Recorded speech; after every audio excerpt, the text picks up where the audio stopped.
Ibu, selamat siang. Yang saya hormati Bapak Ibu semua, Bapak Ibu guru SMA Negeri 7 Jayapura, ada Bu Marsya, Pak Guru Fatwa, Pak Yayan, Pak Felix, Pak Taryo, Bu Juneti, Bu Else, Bu Evi, Bu Erwin, Bu Joyce, Bu Agnes, Bu Tasem, Bu Luli, Bu Sustin, Bu Sartini, Bu Dwi. Oh, loyo semua. Habis makan ya. Bapak Ibu, hari ini saya sebagai kepala sekolah mengucap syukur kepada Tuhan Yang Maha Kuasa. Ada teman-teman kita CGP, calon guru penggerak, yang mau berbagi pengetahuan, yang mau berbagi baik, praktek baik, yaitu dari Pak Toto Abdullah, Pak Margono, dan Pak Fajar. Hari ini Bapak Ibu, materi yang mau disampaikan oleh teman-teman CGP ini adalah tentang disiplin positif, motivasi perilaku manusia, hukuman, dan penghargaan. Atau kalau materi materi pokoknya itu adalah budaya positif. Untuk menyingkat waktu, nanti Pak Toto selanjutnya ya, kasih materi, gantian kasih informasi kepada kita semua. Selanjutnya bergantian, jadi Pak Toto, Pak Margono, dan Pak Fajar. Selanjutnya waktu disilakan kepada Pak Toto. Silakan. Terima kasih.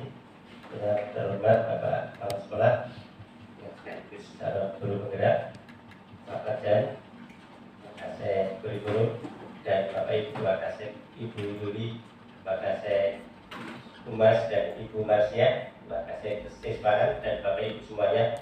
Mohon maaf tidak bisa mengikut satu persatu karena semakin siang semakin ngantuk, jadi tidak disebut satu persatu. Bapak Ibu, izinkan kami bertiga mewakili dari pemerintah, yaitu Balai Guru Penggerak, untuk menyampaikan budaya positif sekolah. Ini sebenarnya bukan hanya untuk yang sedang CGP, tapi untuk sekolah yang mempunyai CGP. Jadi harapannya sekolah-sekolah yang memiliki CGP, sekolah itu bisa bergerak, dan menggerakkan. Jadi tidak harus jadi sekolah penggerak. Ya, untuk materi ini yang wajib disampaikan kepada Bapak Ibu adalah budaya positif sekolah. Ini kami kasih judul budaya positif sekolah SMA Negeri 7 Kota Jayapura oleh CGP Angkatan 11. Ya, di sini ada 3 personil. Langsung saja. Ya, sekarang pengertian pertama, apa itu budaya positif? Ya, kita sambil jalan juga nggak apa-apa. Ya, budaya positif. Ya, budaya positif adalah sebuah nilai kebajikan yang menjadi keyakinan dan pada akhirnya menjadi karakter atau ciri khas dari sebuah komunitas atau lembaga. Dalam ini lembaga pendidikan. Untuk menciptakan budaya yang positif di sekolah, guru hendaklah mampu menjalankan perannya dalam menciptakan pembelajaran yang nyaman dan menyenangkan di sekolah. Karena budaya positif dapat mendorong murid untuk mampu berpikir dan bertindak serta mencipta sebagai proses memerdekakan dirinya sehingga murid lebih mandiri dan bertanggung jawab sesuai dengan filosofi Bapak Pendidikan Ki Hajar Dewantara bahwa pendidikan adalah menuntun tumbuh kembang anak. Jadi kita menuntun nanti anak sendiri yang mandiri untuk berkembang. Ya, hasilnya seperti ini. Oke. Ada beberapa konsep yang harus diketahui untuk bisa membentuk budaya positif. Tadi sudah disampaikan oleh Bapak Kepala Sekolah. Ya. Di antaranya disiplin positif, ada motivasi perilaku manusia, ada hukuman dan penghargaan, kemudian ada keyakinan kelas, kebutuhan dasar manusia, posisi kontrol guru, dan segitiga restitusi. Ini sudah kami bertiga laksanakan di tugas terdahulu. Jadi nanti sebagian akan kami tampilkan. Tugas kami melaksanakan sebagian dari 7 materi ini. Ya, tidak semua, nanti kalau semua mungkin waktunya. Lanjut, mulai dari disiplin positif. Disiplin positif adalah cara menerapkan sikap disiplin yang bertujuan untuk menumbuhkan kesadaran serta memberdayakan anak mandiri melakukan sesuatu tanpa iming-iming hukuman, sogokan, ancaman maupun hadiah. Nah, ini jadi disiplin tanpa ada motivasi dari luar, tanpa motivasi ekstrinsik. Jadi motivasinya intrinsik dari diri mereka sendiri. Ya, nanti ada hukuman, akibatnya apa, sogokan, akibatnya apa. Ya, itu seperti kita contohnya ya. Kalau kita disuruh tertib karena hukuman atau karena sogokan, mungkin bisa tertibnya akal-akalan. Ya, misalnya itu pagi ceklok ngilang terus sore datang. Nah, itu kan tertib tapi akal-akalan. Harapannya tertib tapi tumbuh dari hati. Itu anak-anak tadi ya, anak kita tertib tumbuh dari hati, bukan karena dimarah guru, bukan karena selalu ditegur guru, ya, bukan karena disogok atau sering dikasih makan oleh guru, maaf nggak gitu ya. Itu tidak, tapi tumbuh dari hatinya anak-anak. Bagaimana caranya anak-anak ini sadar diri untuk memperbaiki diri. Ini arahnya ke sana nanti, ketika kita sudah bisa menerapkan disiplin positif. Ya. Ini ada beberapa motivasi perilaku manusia. Atau mungkin gantian, monggo. Mau lanjut dulu ya. Motivasi perilaku manusia. Jadi anak-anak kita kan manusia. Nah, kita pelajari motivasinya apa? Mereka berbuat begini itu motivasinya apa? Ya. Motivasi perilaku manusia adalah alasan yang mendasari sikap dan perilaku manusia. Diane Gossen dalam bukunya Restructuring School Discipline menyatakan ada 3 motivasi perilaku manusia. Yang pertama, untuk menghindari ketidaknyamanan atau hukuman. Jadi orang tertib baik ada kalanya motivasinya ini supaya tidak dihukum, supaya tidak dipotong TPP-nya misalnya. Ya, itu motivasi 1. Ya, maaf ini contoh yang gampang, bukan nyindir-nyindir bukan ya. Termasuk saya ya tidak mau dipotong juga gitu. Nah, ini motivasi 1. Ya. Motivasi 2, untuk mendapatkan imbalan atau penghargaan dari orang lain. Ya, kalau dulu misalnya tertib nanti biar dapat amplop dari Gojek sering-sering. Nah, mungkin begitu kalau dulu. Kalau murid mungkin supaya dapat pujian dari guru, supaya dapat nasi bungkus dari kantin misalnya ya, kalau murid ya. Nah, itu motivasi kedua. Dia berbuat baik atau tertib karena imbalan. Nah, harapannya yang ketiga ini menjadi orang yang mereka inginkan dan menghargai diri sendiri dengan nilai-nilai yang mereka percaya. Percaya ini baik dan harus dikerjakan. Dikasih hadiah kan tidak, dikasih hukuman kan tidak, pokoknya saya harus baik. Ya, itu yang diharapkan yang nomor 3 ini tertanam ke anak-anak kita. Tentunya dulu insya Allah juga saya ini Bapak Ibu dulu juga sudah seperti itu semuanya. Jadi tertanam ya bukan karena apa-apa ya, memang kita bertanggung jawab dengan tugas kita. Nah, anak kita harapannya seperti itu. Ya, dia bertanggung jawab di sekolah, belajar baik, tertib, karena tahu bahwa itu harus mereka lakukan. Jadinya nanti keyakinan kelas, keyakinan sekolah. Nanti ada yang untuk disuruh. Misal dulu kode Bapak kalau disuruh berhenti ya berhenti, kalau nggak disuruh ya mau terus ya. Ya. Oke. Ya. 1. Ini untuk mengingat saya tidak baca letterlet seperti tulisan ya. Nanti Bapak Ibu bisa baca sendiri. Untuk menghindari ketidaknyamanan atau hukuman. Tadi sudah ya. Ya, supaya tidak dihukum guru, saya harus tertib. Supaya nggak dihukum guru, supaya nggak dimarah guru, saya harus tertib. Wah, saya nggak enak sama Bu Martia kalau saya terlambat misalnya. Itu berarti untuk menghindari ketidaknyamanan. Kalau ada murid yang seperti itu. Yang kedua, untuk mendapatkan imbalan. Ini nggak saya baca letter juga. Jadi, wah saya datang pagi lah nanti biar dapat nasi bungkus dari kantin misalnya, gratis lumayan. Itu motivasi kedua. Ya, diharapkan seperti ini. ini Bapak Ibu secara tidak langsung anak-anak kita sudah ada yang ini. Contohnya pagi-pagi itu ada anak tanpa disuruh sudah nyapu di lapangan. Berarti dia motivasinya sudah seperti ini untuk menjadi orang yang mereka inginkan. Berarti dia sudah memahami bahwa dia ingin jadi anak yang berguna. Tanpa disuruh, ada loh beberapa tanpa disuruh langsung nyapu di halaman. Ya, ya Bapak Ibu. Ada loh yang seperti ini. Nah, harapannya semua murid seperti ini. Harapannya. Nah, tapi ini masih kalau orang Inggris bilang very well. Di sini masih jarang. Nah, supaya nggak jarang bagaimana? Nah, ini kita bersama nanti kita pelajari ilmunya dynamic Gaussian. Saya sempat penasaran dengan ilmu ini, tapi saya praktekkan ada kalanya berhasil, ada kalanya tidak. Kalau nggak salah, beliau berdua ya nggak salah. Beliau berdua pasti sudah melaksanakan ilmu ini karena ada tuntutannya. Pak Jen juga sudah, Pak Margono sudah. Ini tinggal berbagi kepada Bapak Ibu semuanya. Oke, masih lanjut. Sekarang lanjut. Ya, silakan Pak Margono lanjut. Lanjutkan, saya tambah. Lanjutkan. Tadi saya pastinya ada. Oke. Lanjut. Oke. Supaya tidak pecah. Oke. Hukuman, konsekuensi, dan restitusi.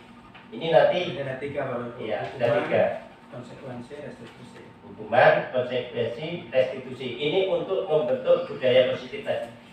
Ada dibentuk budaya positif dengan hukum, ada dengan konsekuensi, ada dengan cara restitusi. Nah, untuk menghasilkan yang ketiga tadi itu dengan cara restitusi. Nah, apa itu restitusi? Nanti bisa kita pelajari lebih lanjut setelah yang satu ini. Iklan dulu. Hukuman. Hukuman ini saya baca letter supaya waktu cukup. Masih banyak. Oh masih. Ya. Hukuman bersifat tidak terencana atau tiba-tiba. Anak atau murid tidak tahu apa yang akan terjadi dan tidak dilibatkan dalam memutuskan. Hukuman bersifat satu arah dari pihak guru yang memberikan, dan murid hanya menerima suatu hukuman tanpa melalui suatu kesepakatan atau pengarahan dari pihak guru, baik sebelum atau sesudahnya. Hukuman yang diberikan bisa berupa fisik maupun psikis. Murid atau anak disakiti oleh suatu perbuatan atau kata-kata. Jadi hukuman itu salah satu contoh. Oh, kamu terlambat. Sana lari keliling lapangan 15 kali.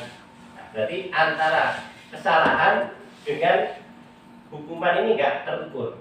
Jadi hukuman itu nggak terukur ya. Kesalahannya apa, hukumannya apa, ini nggak terukur. Itu namanya hukuman.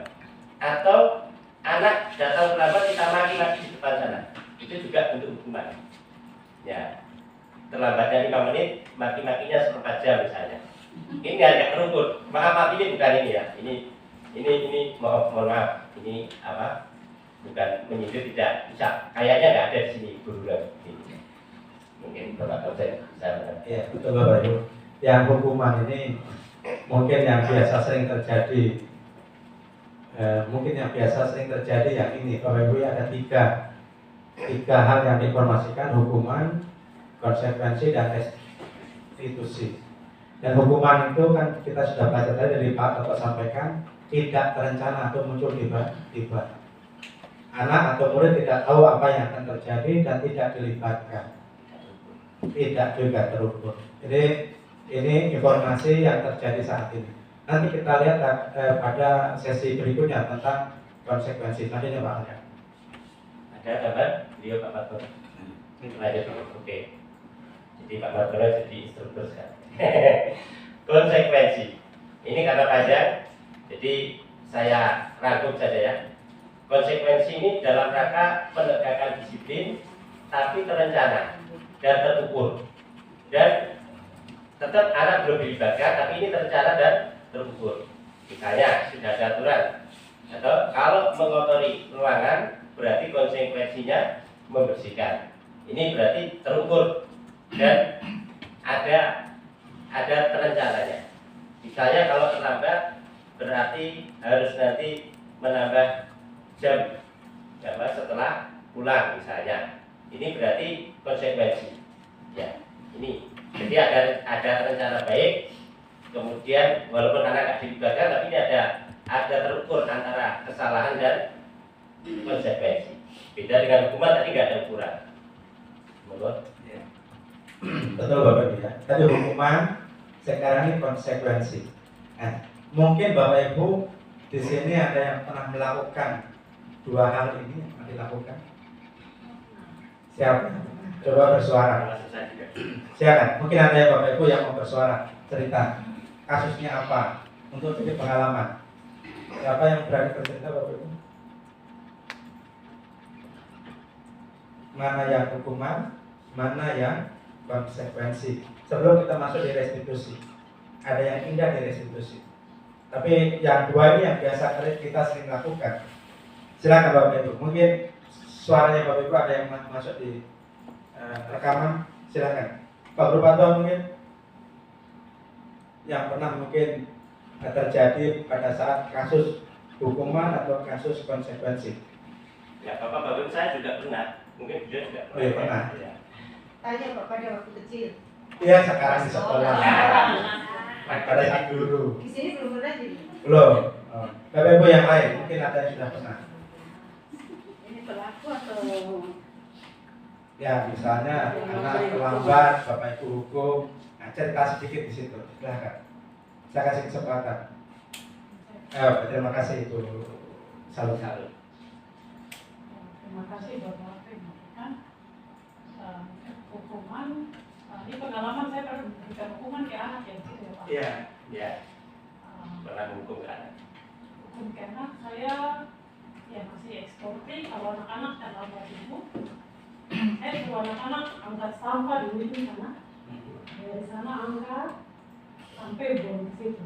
Karena satu kasus anak-anak saya suruh angkat, mereka putar ke sana, saya berdiri di sini. Jadi mereka tidak saya lihat saya, mereka putar saya ke sini, saya kejar di situ mereka putar saya. Jadi memang lapangan itu mereka goreng saya di lapangan itu. Dan ada satu anak itu memang saya marah dia dari sana. Bapak bilang dia terlambat berapa menit, saya marah itu lebih panjang, tapi punya waktu terlambat. Itu pernah saya ngomong gitu. Jadi anak putar saya di satu sekolah ini mereka putar, jadi saya tulis mereka lari ke sana. Saya dari sini mereka putar ke sana. Itu mungkin dia masuk kepada hukuman. Iya. Oke. Kemudian untuk apa konsekuensi anak yang saya kasih tugas misalnya 2 kali berturut-turut. Jadi pada akhir penilaian itu misalnya ada anak itu dia hafalnya misalnya kosakata itu dia hafalnya misalnya 15 kosakata ini kamu harus hafal. Ada anak yang hafal, ada yang tidak.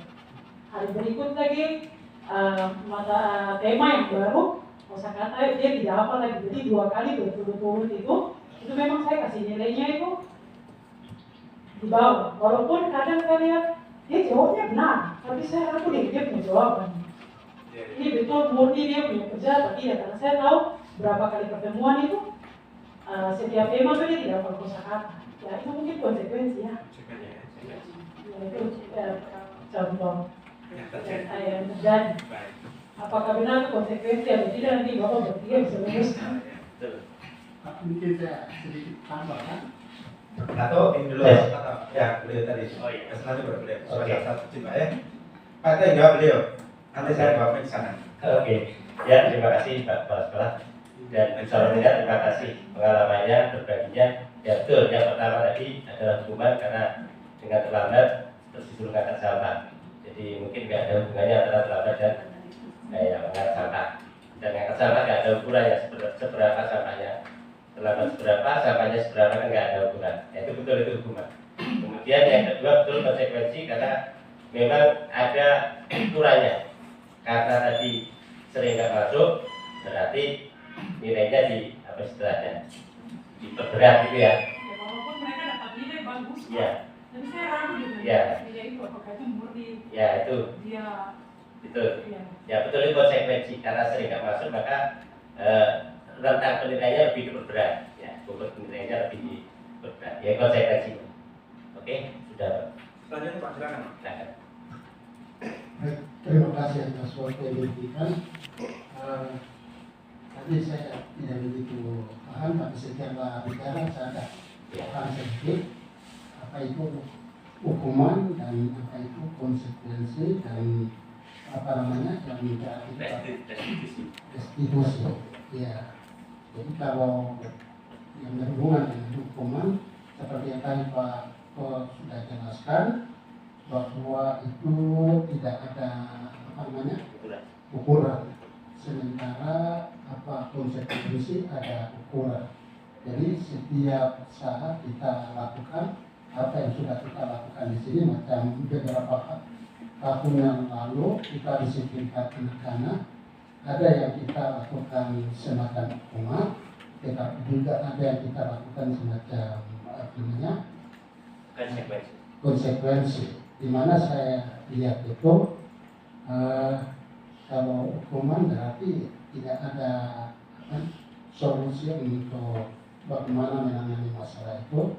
Dalam hal misalnya kalau anak itu dia terlambat, berarti kita memberikan hukuman yang apa namanya yang seperti itu saja, bisa kita suruh dia push-up atau apa namanya dia lari-lari. Nah, itu berarti menurut saya ada konsekuensinya juga, di mana karena dia terlambat maka kita memberikan hukuman seperti itu dengan tujuan supaya nanti lain kali tidak boleh apa namanya buat hal yang sama lagi. Kemudian hukuman yang kita berikan itu ada keuntungan juga, di mana anak itu misalnya kurang olahraga ya bisa dia olahraga dan sehat seperti itu. Dari saya itu yang berhubungan dengan hukuman dan konsekuensi. Kemudian restitusi sering juga terjadi kalau anak itu ada buat kesalahan begitu. Kita di sini sudah lakukan atau belum? Misalnya kita apa hukumannya itu bentuk misalnya mungkin dia bawa pot bunga begitu. Pot bunga berarti itu istilah orang bilang sebagai pengganti dari hukuman yang kita berikan kepada dia. Jadi setelah dia sudah ambil apa yang kita bilang apa untuk dia ambil, berarti sudah hukumannya sudah tidak ada lagi, restitusinya tidak ada lagi. Ya itu mungkin dari saya begitu. Ya. Baik Pak. Pak, ini anggapi. Oke, luar biasa Pak Sadrak. Jadi memang maksudnya baik, yang hukum itu maksudnya menertibkan.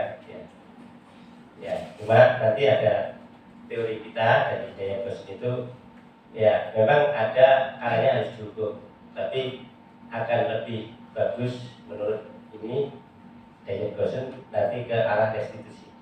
Tapi pernah saya tanyakan juga, ya ini disclaimer dulu ya. Pernah ada yang tanya ke instruktur waktu elaborasi, apakah semua bisa direstitusi? Nah waktu itu saya berusaha angkat tangan, saya jawab tidak Bu, karena ada kalanya kita harus bekerjasama dengan orang tua siswa, karena kita nggak bisa merestitusi sendiri.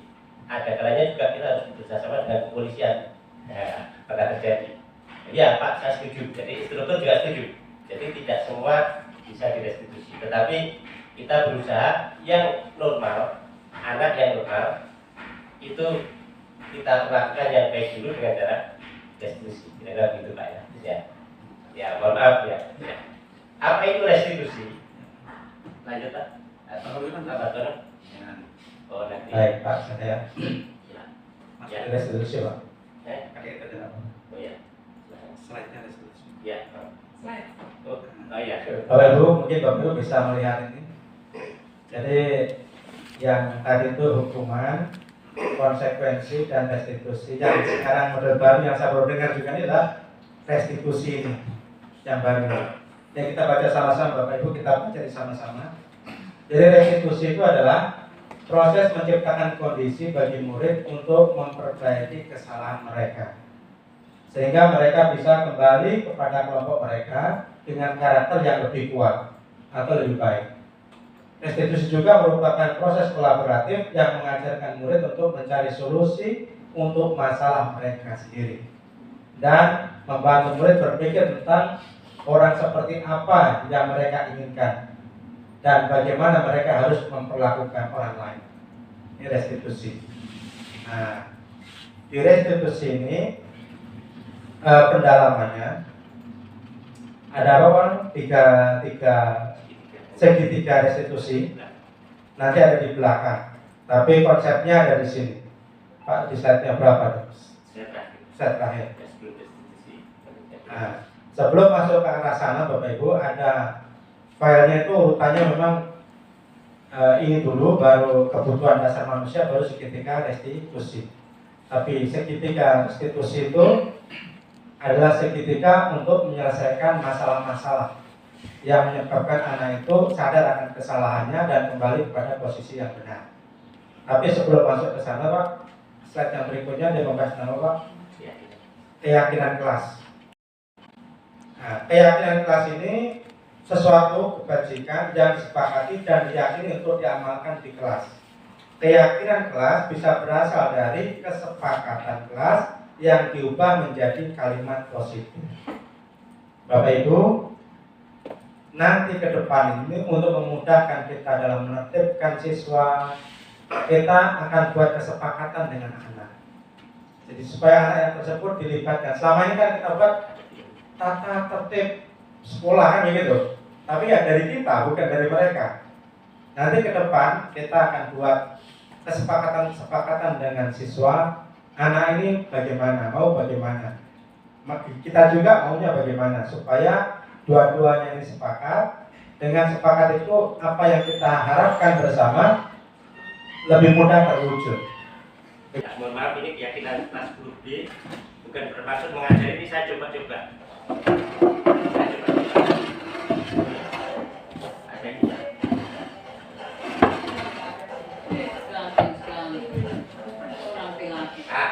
Ini mohon maaf wali kelas, bukan mendahului, tapi ini saya coba-coba. Nanti hasilnya kelihatan di film. Jadi keyakinan kelas grup B itu berdoa. Ya, pertama berdoa sebelum belajar. Terus tertib dan tepat waktu. Ini kalimat negatifnya kita hilangkan semua. Terus gotong royong. Aktif dalam pembelajaran. Ini termasuk ya macam-macam isinya nanti. Saling menghargai. Tertib dalam penggunaan alat-alat. Ya, alat-alat. Oh, ini apa salah? Alat-alat gitu aja. Terus di bawahnya perhatian saat pembelajaran. Terus memakai seragam yang sesuai, menjaga kebersihan, terakhir kejujuran. Ya, kejujuran itu termasuk nggak nyuri dan sebagainya, saya jelaskan ke anak-anak. Nah, ini tertib dalam menggunakan alat itu termasuk HP. Jadi kalau HP disuruh guru, memang mohon maaf saya ngajarnya sekarang sering saya pakai HP anak-anak. Saya kasih hotspot, baru saya suruh nyari informasi. Nah, itu termasuk bagian dari apa inovasi. Ini 10B ya, mohon maaf Pak Erik. Nanti saya bantu ini nyoba-nyoba ternyata nanti hasilnya bisa 3 di sini. Oke, mohon maaf Ibu ya, sorry.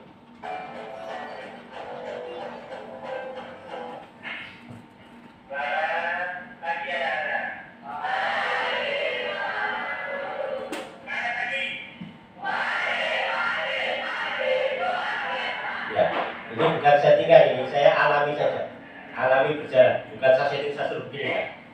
Ini alami.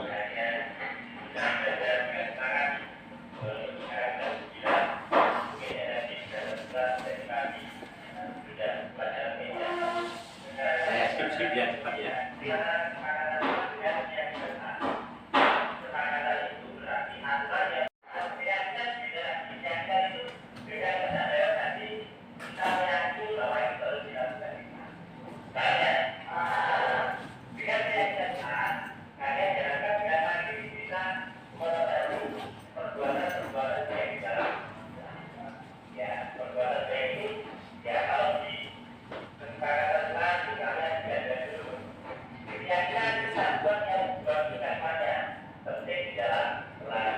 Dengar ya lagi.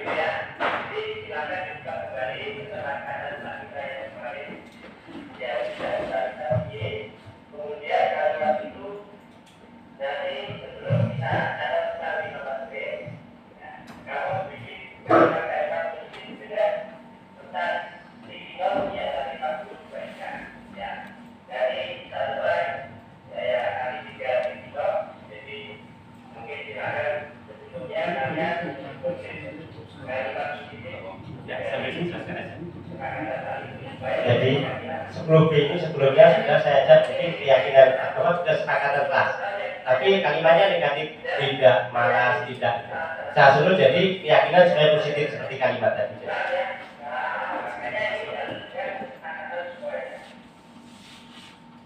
Bapak Ibu, di dalam kita membuat kesepakatan kelas ada hal-hal yang harus dihindari, yaitu kalimat-kalimat negatif.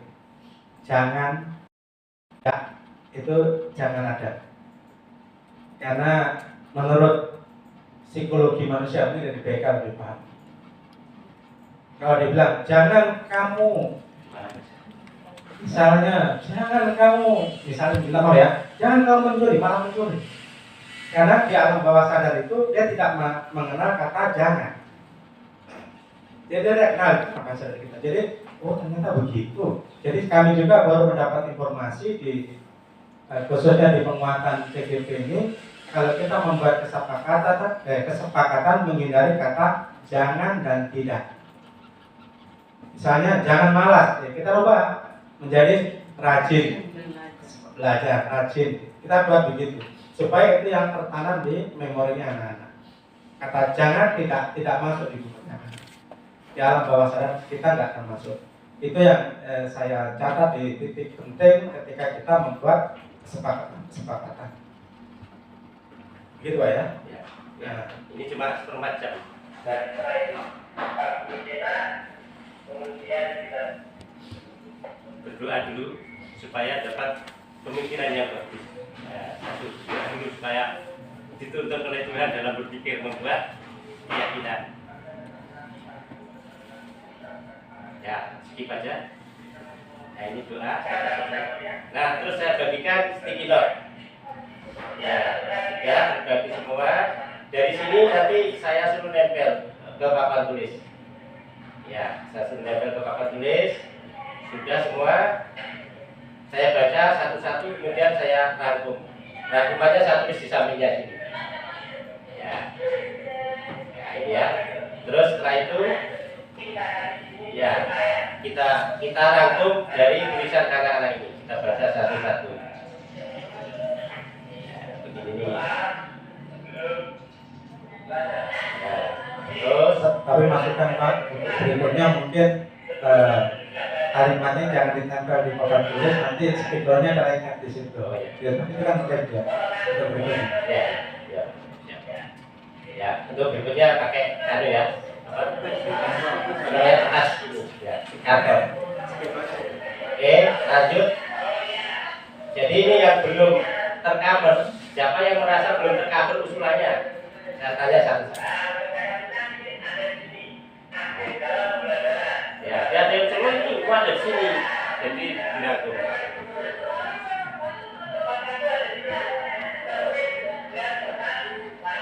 Nah, ini ada usul. Mengikuti kegiatan sekolah. Jadi masuk dalam aktif. Nah, sudah masuk di situ. Oke semua sudah tercover sampai diam semua. Nah, sudah tercover diam semua. Sudah setuju semua, oke.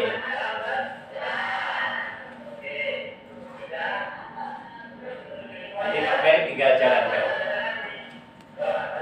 Ya, ketua kelas saya suruh maju tanda tangan. Ya, saya suruh maju tanda tangan. Ya, lengkap nanti Bapak Ibu sudah bersidang. Tapi kayaknya sudah bersih.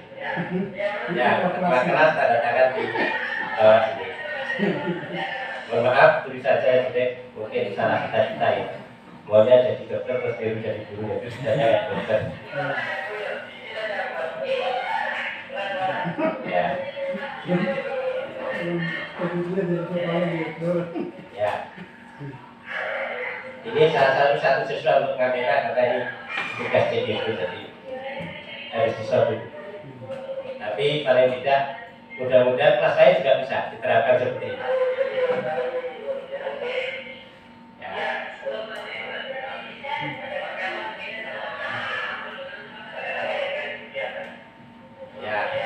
Ya. Nah, ini sederhana saja karena spontan.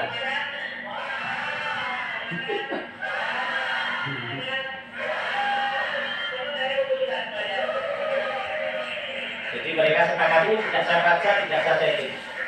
Alami yang memang mereka sepakat. Bagus Bapak.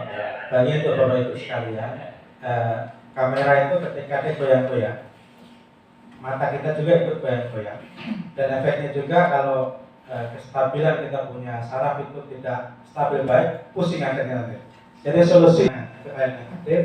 Nanti di Bapak Ibu cari kalimat positif untuk mencari kesepakatan yang bisa disepakati bersama antara guru dan siswa, supaya siswa juga merasa dilibatkan. Yang berikutnya ini saya akan sampaikan tentang kebutuhan dasar manusia.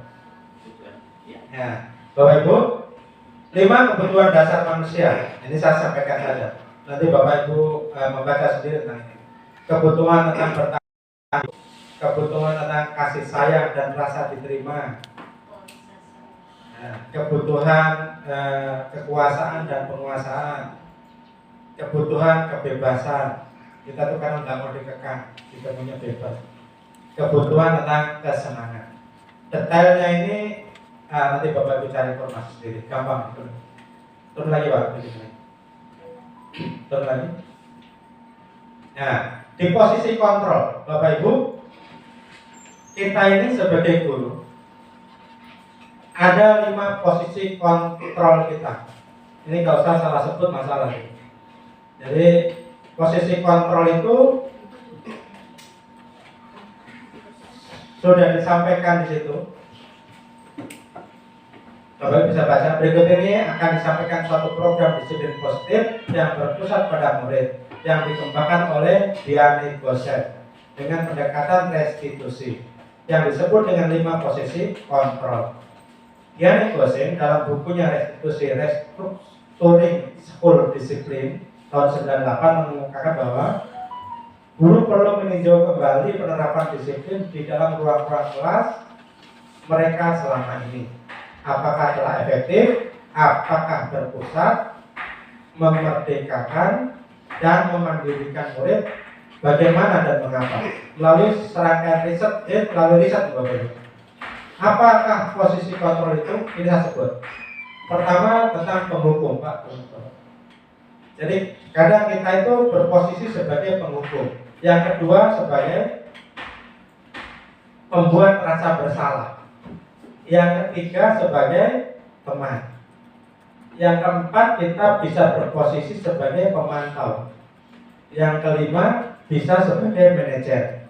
Dari 5 posisi yang saya sebut tadi Bapak Ibu, yang menjadi pedoman kita paling bagus adalah sebagai manajer. Apa itu manajer? Yang itu saya tidak sebut ya, nanti Bapak Ibu pelajari ya. Manajer, ya.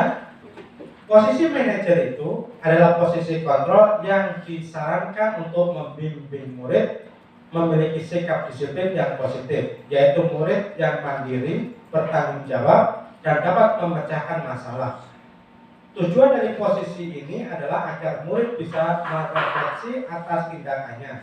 Guru dengan tulus akan memberikan pertanyaan yang bermakna, sehingga murid dapat belajar dari kesalahannya dan mencari solusi untuk menyelesaikannya. Suara pada contoh manajer ini netral, tidak emosional, tidak terlalu ramah, tidak bernada tinggi, akan tercipta identitas berhasil atau positif. Ada tulisan Pak? Ada filmnya, silakan.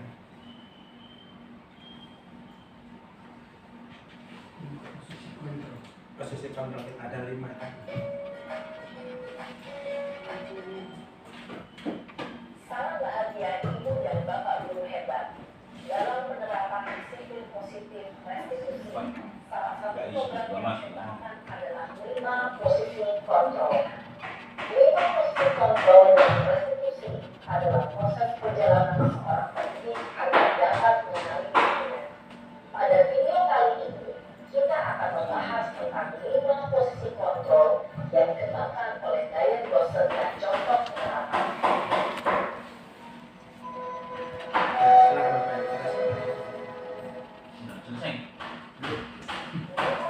Kontrol itu adalah 1. Posisi penghukum. 2. Posisi pembuat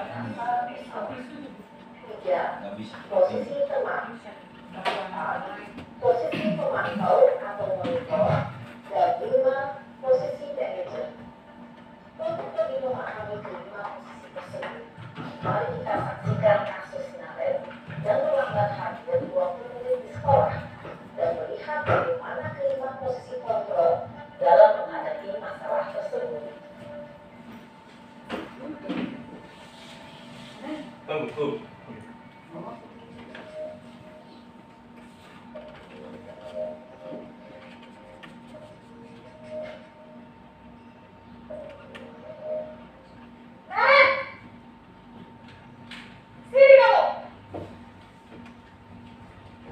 Saya bisa nitip.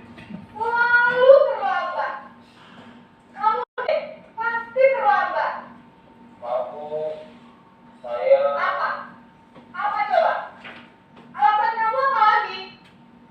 Kapan sih kamu tidak terlambat? Malas sekali ya kamu jadi anak. saya Dasar pemalas. Gak kapok-kapok sih kamu. Sudah berapa kali terlambat? Sana, kamu keliling lapangan basket 2 kali. kenapa saya harus ke lapangan basket, Bu? Kenapa?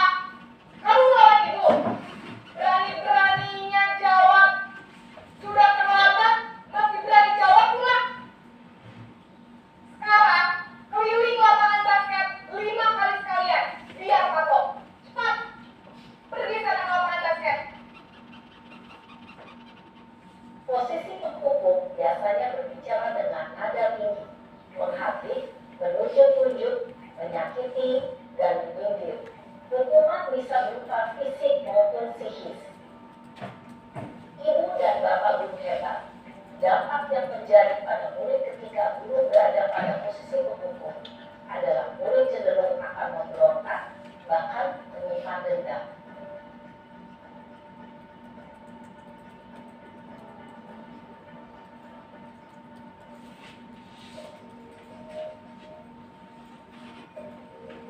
Jangan kaget ya Bapak Ibu.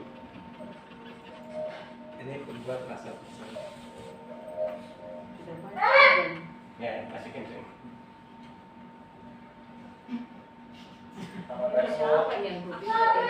Naren. Kamu kenapa terlambat lagi, nak? Ya Tuhan, Naren. Kamu senang ya bikin ibu susah ya? Kalau kamu terlambat lagi, nanti ibu yang ditegur bapak kepala sekolah, nak. Disangka ibu tidak bisa membina kamu. Duh, gimana ini? Maaf, Bu. Duh, Gusti Naren, Naren. Kamu suka ya kalau ibu tegur bapak kepala sekolah? Terus, sekarang ibu harus tulis apa ini di buku absen? Ini kamu sudah sering terlambat loh. Ibu harus apa coba? Maaf, Bu. Maaf sekali. Ya sudah, lain kali jangan bikin ibu susah lagi ya nak ya. Ibu tidak akan kuat lagi kalau kamu begini terus. Saya senang kalau ibu tegur bapak kepala sekolah. Saya suka kelas. Maaf ya, Bu. Maaf sekali. Seandainya ibu posisi saya. Posisi pembuat rasa bersalah berbicara dengan nada tenang, cenderung lembut. Namun kata-kata yang diutarakan membuat murid merasa menjadi orang yang gagal, memandang buruk dirinya sendiri, merasa tidak berharga, dan tidak sanggup membahagiakan orang lain. Ketika murid membuat rasa bersalah, murid akan menganggap dirinya yang bersalah dan dia akan menyimpan emosi negatif tersebut di dalam dirinya.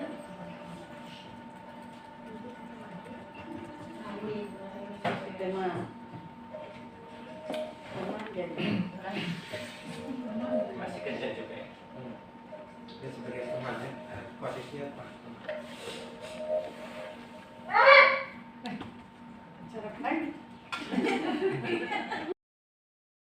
Berarti kelima ini. Wah, sudah jam berapa ini nak? Selamat pagi ya sayang. Iya, Bu. Habis ibu saya lupa bangunkan saya, Bu. Kamu malah menyalahkan ibu kamu. Kamu bukannya anak yang larinya paling kencang. Kok terlambat sih? Iya, Bu. Saya memang terlambat bangun tadi. Jadi, biarpun saya lari kencang, tetap gak tersinjar, Bu. Ya sudah sana. Nanti lain kali larinya lebih kencang lagi ya. Biar gak terlambat lagi. Bikin serem ibu. Demi dibantu. Bisa kan? Bisa, Bu. Ya sudah sana. Beresin urusan absen kamu. Kamu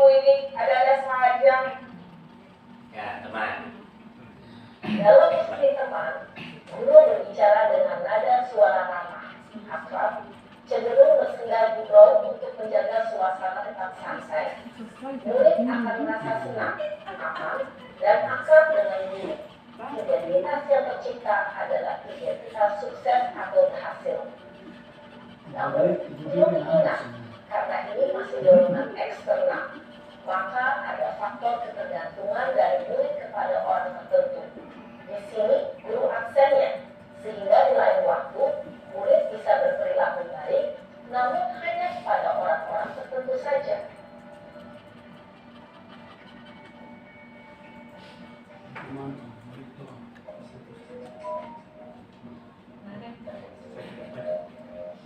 Makan lagi. Ini bajunya masih yang sama.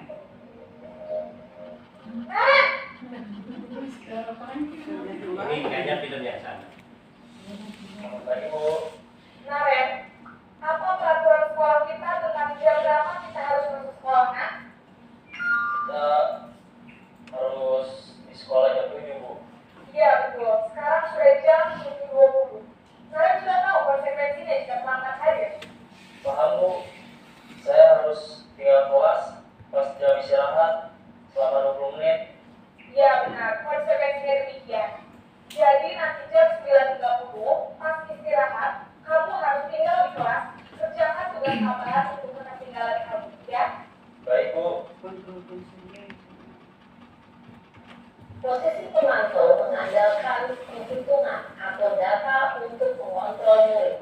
Guru mengarahkan murid berdasarkan peraturan dan konsekuensi. Seorang pemantau menunjukkan bahasa tubuh dan ekspresi wajah yang datar dan cenderung formal.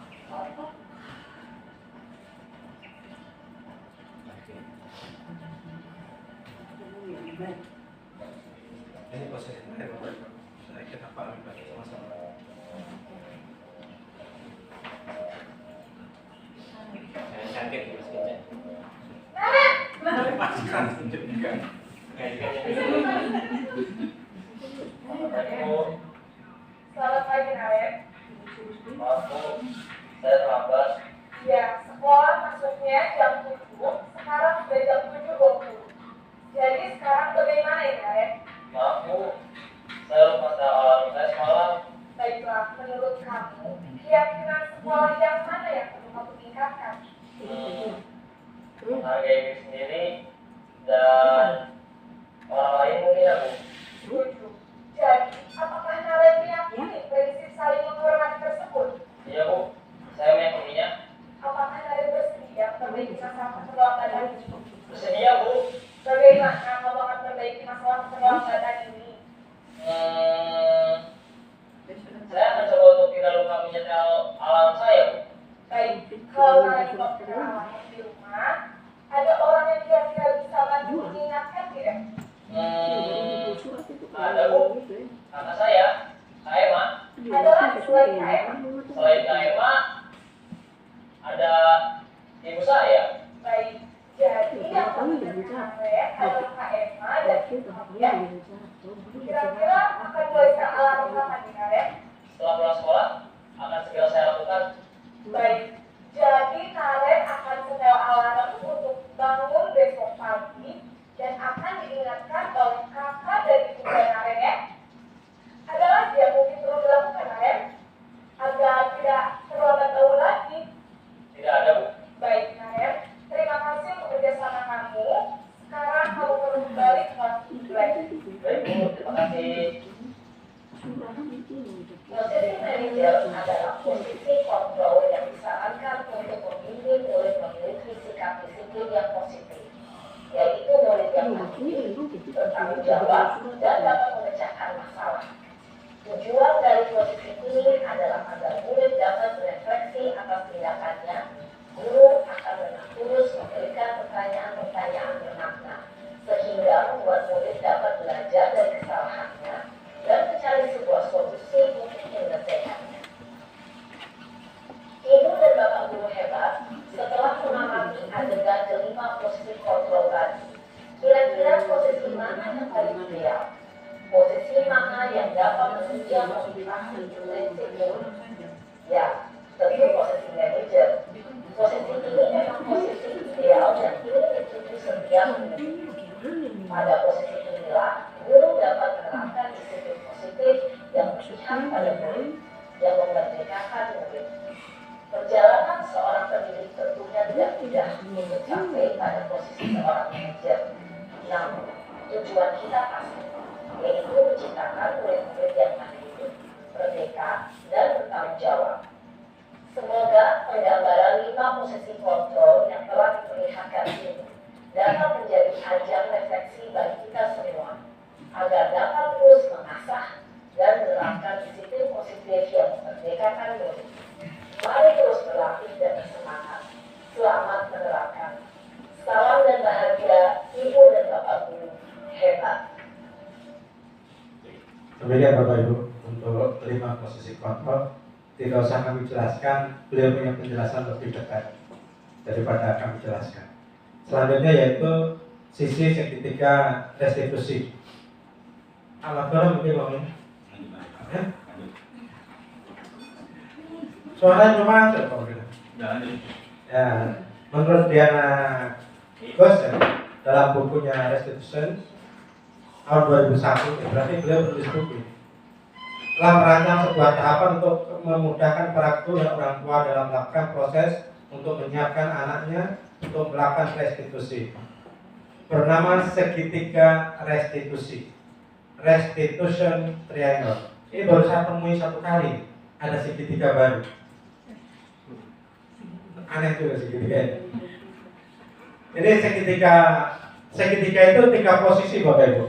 Pertama adalah tahapan menstabilkan identitas. Berikutnya Pak, ada tahapan validasi tindakan yang salah. Yang ketiga, menanyakan keyakinan. Tapi karena sudah ada videonya, nggak usah saya bicara. Lihat videonya, betul ya? Ya. Oke. Ya. Udah.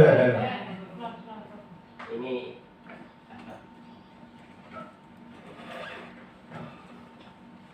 segitiga restitusi. Ibu ini sudah baru. Salam dan bahagia Ibu dan Bapak Guru hebat. Pada video kali ini kita akan membahas tentang salah satu program disiplin positif yang diterapkan di lingkungan sekolah yang dikenal dengan nama restitusi.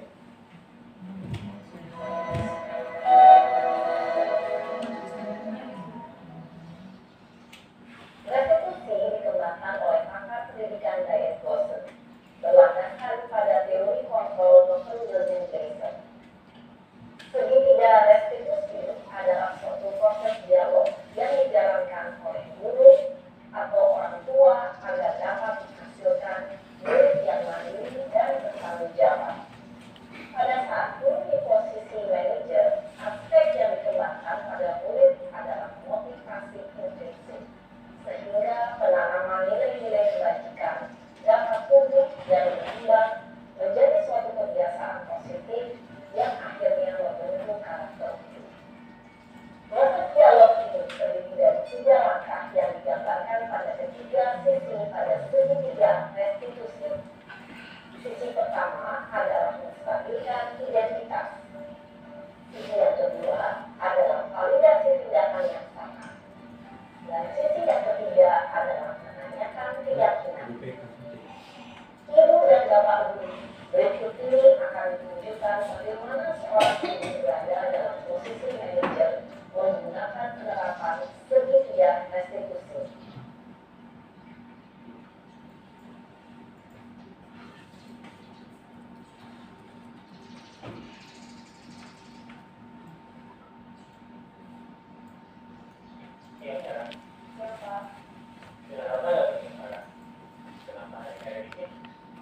Pak, membangun. Masa aku dikatain uang kita, Pak? Ya aku marah, Pak. Aku dari dikatain Eka di depan Pak. Membangun. Oh, gitu.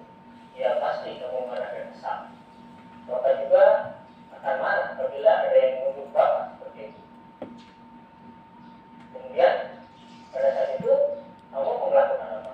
Ya saya mengatain Eka lah, Pak. Membangun. Saya minta dia bukan teman lain. Oh, begitu. Pasti kamu melakukan seperti itu karena Bapak alasan tertentu kan? Iya, saya biasa aja Pak. Ya saya dari ini lah. Masa saya dituduh tukang fitnah? Ya wajar lah.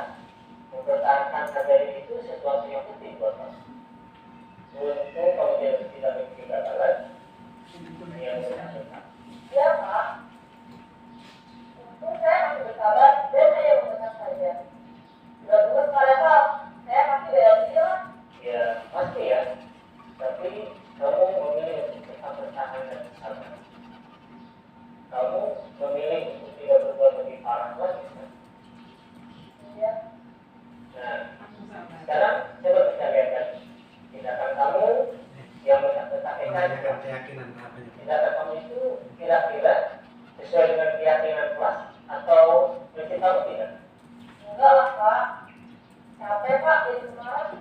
Jadi keyakinan atau prinsip mana yang kurang sesuai dengan keinginan kamu? Ya, saya sebenarnya malah sebagai orang lain. Mungkin saat itu saya menjadi emosi, jadi tidak menyimpan sikap itu. Kamu meyakini tidak? Menghargai orang lain itu penting buat kamu. Yakin lah Pak.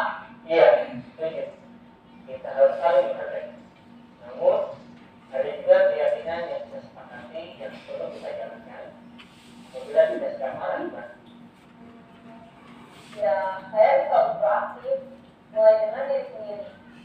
Saya bisa jadi lebih sabar, mengambil waktu dan mau apa selanjutnya. Kira-kira kamu bersedia memperbaiki masalah ini tidak? Sedia Pak. Kalau kamu memperbaiki masalah ini, kamu akan menjadi orang seperti apa? Saya menjadi orang yang bertanggung jawab kali ya Pak. Dan senantiasa proaktif. Iya. Menurut kamu, bagaimana rasanya menjadi orang seperti itu? Ya nyaman lah. Bangga bisa bersabar dengan ini. Baiklah kalau begitu. Yuk kita pikirkan bagaimana memperbaiki masalah ini.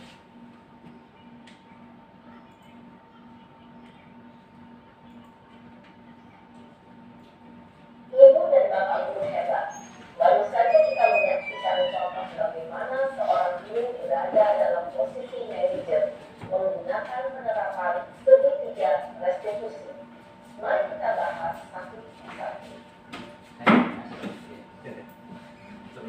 Pada sisi pertama, menstabilkan identitas berdasarkan pada prinsip bahwa membuat kesalahan adalah bagian dari proses pembelajaran.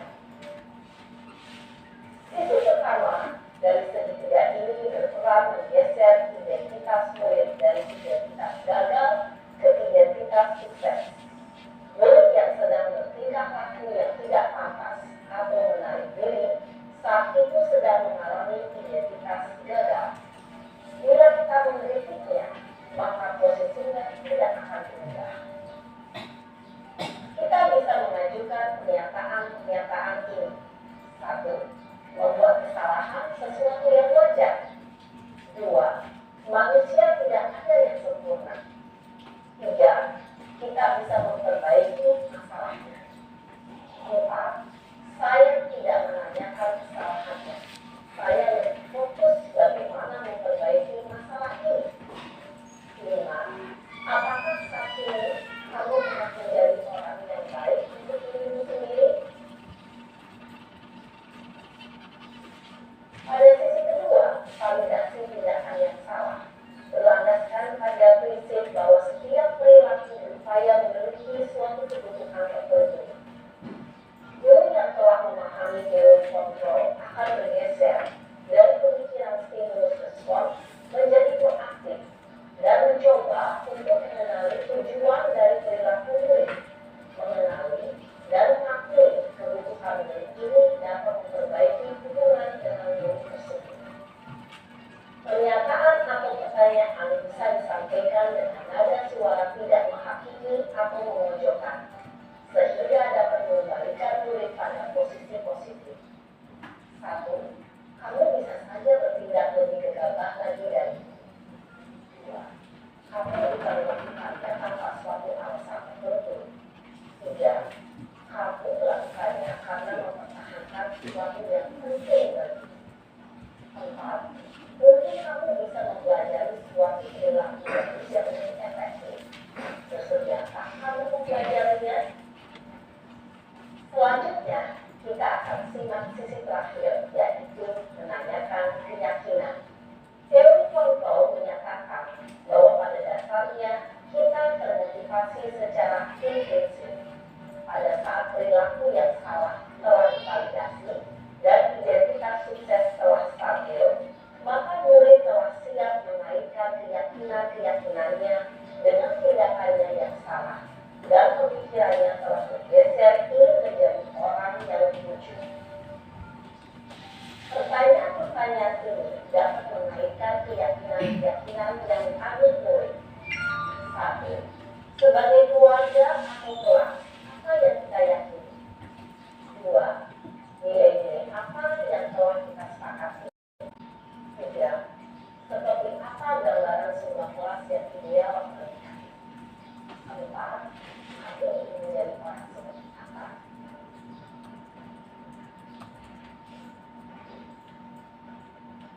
Dalam menerapkan segitiga restitusi, perlu diperhatikan beberapa hal, yaitu 1. Perilaku yang salah perlu dikaitkan dengan nilai-nilai atau keyakinan-keyakinan yang telah disepakati atau dituju. 2. Kesediaan orang yang melakukan kesalahan untuk memperbaiki masalah. 3. Pemecahan masalah sebisa mungkin relevan atau memiliki hubungan dengan masalah yang ada. 4. Usaha perlu adanya suatu usaha perbaikan dari pihak yang berbuat kesalahan. 5. Waktu perlu didedikasikan waktu dari pihak yang berbuat kesalahan. Tanyakan kapan akan mulai melakukan usaha untuk memperbaiki masalah. Dengan memahami struktur penerapan segitiga restitusi, diharapkan guru dapat menerapkan posisinya sebagai manajer dengan mengajukan pertanyaan-pertanyaan bermakna yang dapat membuat murid menjadi percaya diri, bertanggung jawab, dan mandiri. Nah, ibu bapak guru perlu tidaknya mengikuti ketiga tahapan dalam segitiga restitusi bergantung pada ringan beratnya suatu permasalahan. Misalnya, bila permasalahan tersebut ringan, maka tidak perlu dijalankan secara berurutan. Bahkan bisa semudah menanyakan apa keyakinan yang kita sepakati.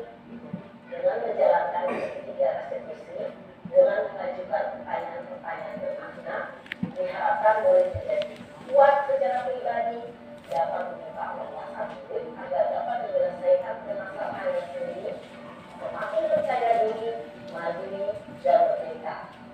Salam dan bahagia. Oke. Demikian Bapak Ibu, segitiga restitusi yang langsung disampaikan oleh ahli. Jadi, tapi ada kalimat ini yang perlu kita baca sama-sama. Segitiga restitusi tidak perlu dijalankan secara berurutan. Jika memang kesalahannya ringan, guru langsung saja melakukan tahapan menanyakan keyakinan. Dengan menerapkan segitiga restitusi, dengan mengajukan pertanyaan-pertanyaan yang bermakna, diharapkan murid menjadi lebih kuat secara pribadi, membuka wawasan murid agar dapat menyelesaikan permasalahannya sendiri, sehingga murid menjadi semakin percaya diri, mandiri, dan merdeka. Bapak Ibu, mungkin Bapak Guru ada yang mau sampaikan? Satu ucap. Bapak Ibu, apa yang telah kami sampaikan ketika tadi juga sebenarnya pembelajaran untuk kami juga informasikan kepada kita semua di tempat ini. Harapannya informasi yang baru ini, ilmu yang baru ini mengubah cara pandang kita, mengubah cara sikap kita, tindakan kita kepada anak. Memang paling bagus adalah munculnya kesadaran dari dalam diri setiap kita, setiap anak, sehingga kita tidak mengeluarkan tenaga ekstra. Kadang-kadang hukuman itu diperlukan, kadang-kadang, tapi kita sudah belajar dari hasil penelitian bahwa lebih bagus kita menggunakan posisi manajer, gitu, dan menggunakan segitiga restitusi untuk menyelesaikan beberapa masalah. Walaupun tidak semua masalah bisa diselesaikan dengan segitiga restitusi. Saya rasa begitu Bapak Ibu informasi berbagi paket baik yang kami dapat sampaikan. Kami juga minta maaf kami tidak menyediakan es krim, bukan es krim ya. Harusnya kalau kita pelatihan. Ya, disiplin positif adalah cara menerapkan sikap disiplin yang bertujuan untuk menumbuhkan kesadaran serta memberdayakan anak mandiri melakukan sesuatu tanpa iming-iming hukuman, sogokan, ancaman maupun hadiah. Nah, ini salah satu, coba kita kita contohkan ya, misalnya saya menggenggam uang 100.000. Nah, ini salah satu contoh. Tentu mungkin ada yang menginginkan uang ini. Orang akan membujuk saya, bagaimana caranya saya bisa melepaskan uang 100.000 yang saya genggam ini untuk dia. Bisa dibujuk, dirayu, diancam, dan sebagainya. Nah, dalam disiplin positif, nanti orang bisa membuat saya menyerahkan dengan senang hati, tanpa harus saya dipaksa untuk menyerahkan isi genggaman saya ini. Ini salah satu ilustrasi, contoh. Ya, jadi, seperti itu. Jadi, nanti harapannya, murid bisa disiplin tanpa ada paksaan dari guru. Dari kesadarannya dia sendiri. Ya.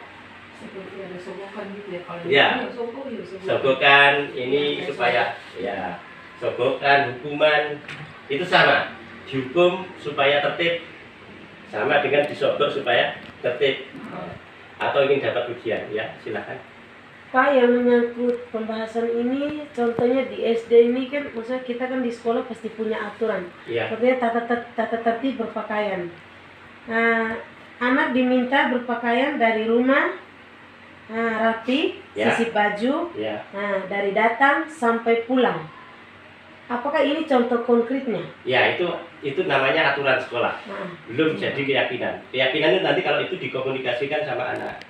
Nah, nanti ada contohnya, anak setuju begini, setuju, tentu setuju, nggak mungkin ya. Mereka nggak setuju dengan kebaikan, kayaknya nggak mungkin. Ya, kalau kita menawarkan aturan yang baik, tadi sudah saya coba beberapa kali ke anak, termasuk murid saya ya. Saya tawarkan aturan yang baik, mereka setuju semua. Kita begini setuju, kita tertib dan mereka setuju semua. Nah, itu jadi keyakinan kita ya, kita kerjakan selama kita di kelas, setuju. Wah, kayaknya tidak mungkin mereka akan bilang tidak kayaknya ya. Untuk anak-anak yang normal ya. Tapi saya yakin saya belum pernah menemui yang tidak setuju ya. Beberapa kali saya coba di kelas. Ya, saya sudah mencobanya di kelas. Dan restitusi juga saya pernah nyoba. Ada yang berhasil, ada yang tidak. Nanti ya lebih lanjut ya. Ini ada beberapa memang sudah saya coba semua. Saya penasaran ini ilmu ini benarkah tidak. Saya coba, saya terapkan ke murid saya. Ada yang berhasil, ada yang tidak. Ada yang setengah berhasil. Ya, namanya juga ilmu ya. Ya, siapa tahu di sini nanti bermanfaat. Ya. Oke. Lanjut. Ya, motivasi perilaku manusia. Ya, manusia itu bisa disiplin. Ada beberapa penyebab. Atau dia punya tujuan. Kenapa dia bisa disiplin? Misalnya guru, saya datang tepat waktu. Kenapa ya saya datang tepat waktu? Nah, ada satu untuk menghindari ketidaknyamanan atau hukuman. Jadi supaya nggak dihukum, satu ya. Ada juga yang berperilaku disiplin untuk mendapatkan imbalan atau penghargaan dari orang lain. Ya, kalau PNS mungkin supaya tidak dipotong tunjangannya, datang tepat waktu, ceklok. Nah itu. Kalau di yayasan mungkin bagaimana caranya? Swasta juga sama, potong kalau datang terlambat. Datang terlambat potong. Itu ada yang tertib karena motivasinya itu. Ya. Gaji juga terlambat apa ya? Ya, gaji juga terlambat. Oke, ketiga, untuk menjadi orang yang mereka inginkan dan menghargai diri sendiri dengan nilai-nilai yang mereka percaya. Ini yang ketiga, ini yang dituju. Ada yang ke satu, ada yang kedua. Ini sudah wajar terjadi di mana-mana. Ya. Tapi sebenarnya yang dituju adalah yang ketiga. Ketiga ya. Kita tertib bukan karena penghargaan, bukan karena takut hukuman, tapi memang kita punya hati ini ingin ingin dari diri sendiri, ingin tertib. Harapannya yang nomor 3 ya itu. Jadi harapannya nomor 3, tapi 1, 2 ini tetap diterapkan, tidak apa-apa. Itu tidak untuk menghilangkan 1, 2 ya, tapi harapannya nomor 3 ini. Jadi walaupun nanti tidak ada hukuman, gaji dikasih full tanpa potongan, tetap datang.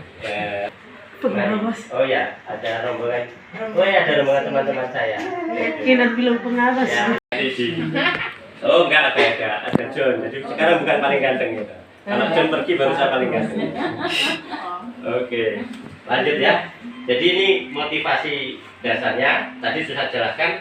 Orang disiplin itu ada 3 sebab ya. Pertama untuk menghindari hukuman, misalnya pakai lebih untuk menghindari potongan TPP. Nah ini nomor 1. Nah, dia disiplin datang jam 7 ceklok supaya nomor 1 untuk menghindari hukuman atau ketidaknyamanan. Ada juga untuk mendapatkan imbalan atau penghargaan ya, supaya sering-sering dikasih uang sama kepala sekolah misalnya.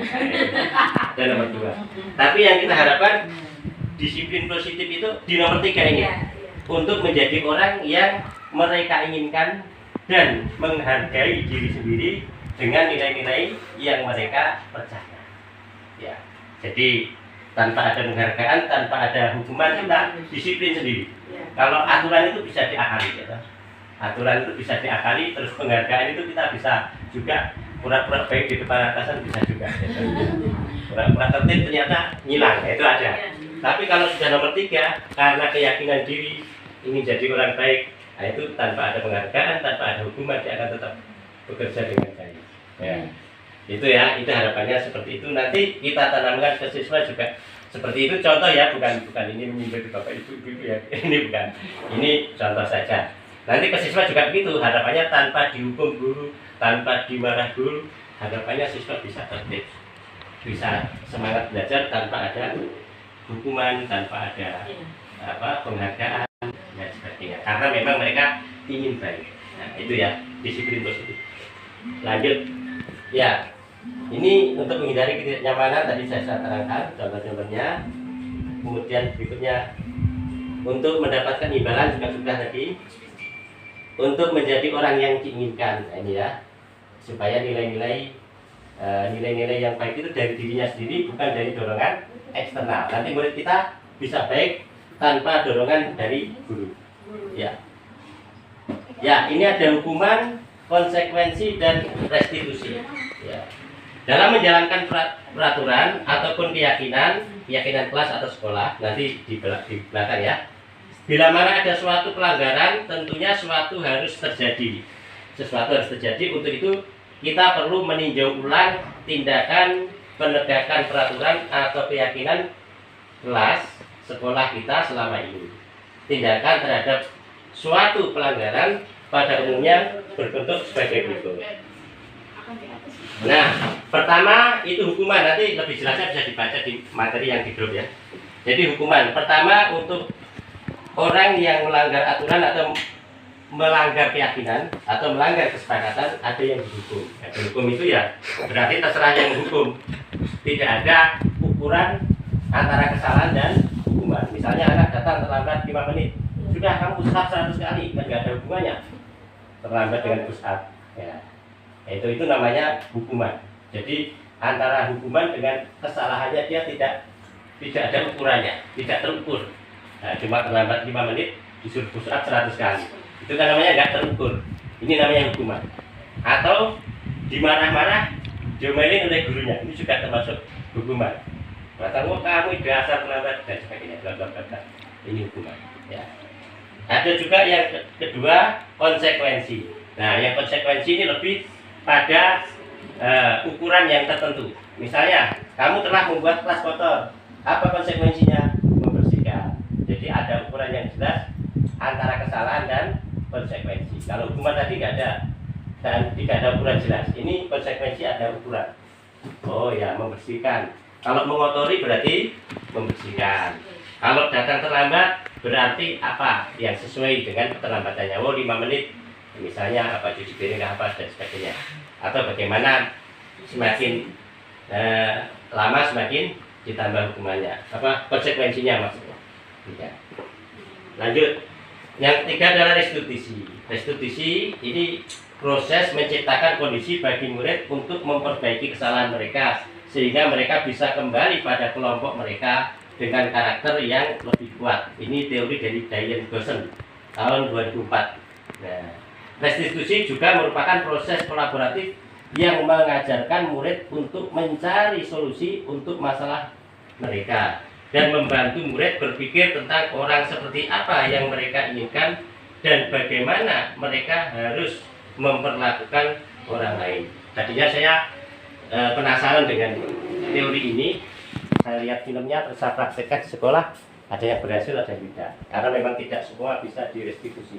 Contoh yang nggak bisa, hari Jumat saya ketemu anak datang keadaan mabuk. Saya coba saya restitusi.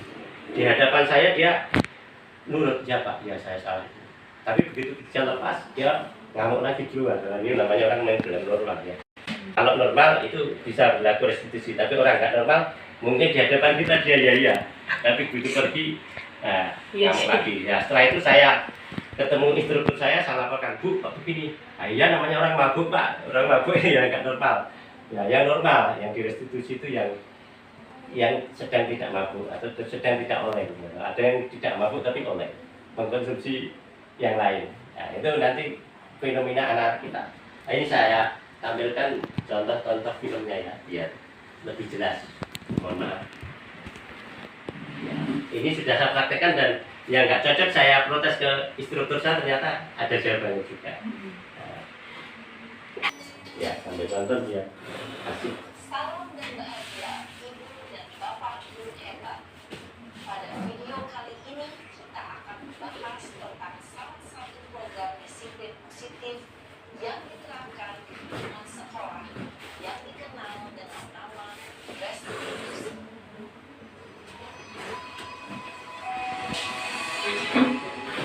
Ya, ini ya. Restitusi dikembangkan oleh pakar pendidikan Dayat Ini daya dosen. pada teori kontrol Dr. William Gates. Segitiga restitusi adalah suatu proses dialog yang dijalankan oleh guru atau orang tua agar dapat menghasilkan murid yang adil dan bertanggung jawab. Pada saat guru di posisi manajer, aspek yang dikembangkan pada murid adalah motivasi intrinsik, sehingga penanaman nilai-nilai kebajikan dapat tumbuh dan berkembang menjadi suatu kebiasaan positif yang akhirnya membentukkan. Proses dialog ini langkah yang digambarkan pada ketiga sisi pada segitiga institusi. Sisi pertama adalah menstabilkan identitas. Sisi yang kedua adalah validasi tindakan yang salah. Sisi yang ketiga adalah menentukan keyakinan. Ibu dan Bapak Guru, berikut ini akan menunjukkan bagaimana seorang guru berada dalam posisi manajer menggunakan penerapan segitiga restitusi.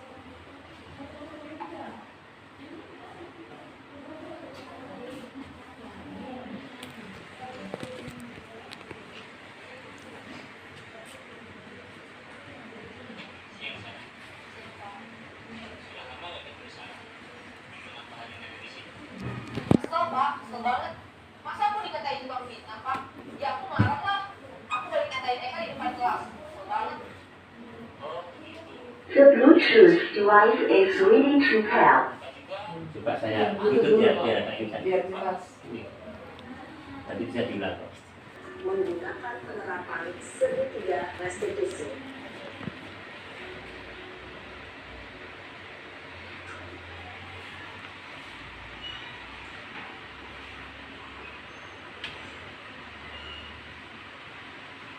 Siap sana. Siap Pak. Sudah lama nggak ketemu Sarah? Kenapa hari ini? Kesel Pak, kesel banget. Masa aku dikatain tukang fitnah Pak? Ya aku marah lah. Aku balik katain Eka di depan kelas. Kesel banget. Oh begitu. Ya pasti kamu marah dan kesal. Bapak juga akan marah apabila ada yang menuduh Bapak seperti itu. Kemudian pada saat itu kamu mau melakukan apa? Ya saya langsung ngatain Eka lah Pak. Kesel banget. Saya bentak-bentak dia depan teman-teman lain. Oh begitu. Pasti kamu melakukan seperti itu karena suatu alasan tertentu kan? Iyalah, masa saya diam saja Pak? Ya saya bela diri lah. Masa saya dituduh tukang fitnah? Ya wajar lah. Mempertahankan harga diri itu sesuatu yang penting buat kamu. Untung kamu tidak bertindak lebih gagal lagi. Hanya membentak-bentak. Iya Pak. Untung saya masih bersabar dan hanya meminta saja. Sudah gemes padahal, saya pasti bela diri lah. Ya pasti ya. Tapi kamu memilih untuk tetap bertahan dan bersabar. Kamu memilih untuk tidak berbuat lebih parah lagi bukan? Iya. Nah, sekarang coba kita lihat lagi tindakan kamu yang bentak-bentak Eka di kelas. Tindakan kamu itu kira-kira sesuai dengan keyakinan kelas atau prinsip kamu tidak? Enggak lah Pak. Capek Pak jadi pemarah. Jadi keyakinan atau prinsip mana yang kurang sesuai dengan keinginan kamu? Ya, saya sebenarnya sangat menghargai orang lain. Mungkin saat itu saya menjadi emosi, jadi tidak menunjukkan sikap itu. Kamu meyakini tidak? Menghargai orang lain itu penting buat kamu. Yakinlah Pak. Iya, setuju. Kita harus saling menghargai. Keyakinan kelas. Ada beberapa keyakinan yang kita sepakati perlu kita jalankan. Apabila kita sedang marah, kan? Ya, saya bisa lebih proaktif, mulai dengan diri sendiri. Saya bisa jadi lebih sabar, mengambil waktu jeda untuk berpikir mau apa selanjutnya. Kira-kira kamu bersedia memperbaiki masalah ini tidak? Sedia Pak. Kalau kamu memperbaiki masalah ini, kamu akan menjadi orang seperti apa? Saya akan menjadi orang yang bertanggung jawab kali ya Pak. Dan senantiasa proaktif. Iya. Menurut kamu, bagaimana rasanya menjadi orang seperti itu? Ya nyaman lah, bangga bisa bersabar dan menahan diri. Baiklah kalau begitu. Yuk kita pikirkan bagaimana memperbaiki masalah ini. Nah, lanjut, berarti dia sudah sadar dengan kesalahannya tanpa harus dimana-mana. Ini cuplikan dulu ya. Nanti lebih lanjut dan kita lanjutkan dulu materi. Oke, itu sudah saya coba juga anak-anak. Jadi untuk yang mabuk tadi berhasil di depan saya, tapi begitu keluar ngamuk lagi. Waktu itu coba-coba ada yang ngamuk namanya Adrian itu. Nah itu sudah dia di hadapan saja sudah ya Pak Guru, ya Pak Guru, ya saya salah. Terus begitu saya lepas keluar ngamuk lagi, ya sudah. Tapi begitu saya datang dia takut, dia lari. Ya berani dia ngamuk kalau sudah kita restitusi dia merasa salah, begitu dia sudah ya setengah sadar itu mungkin ya.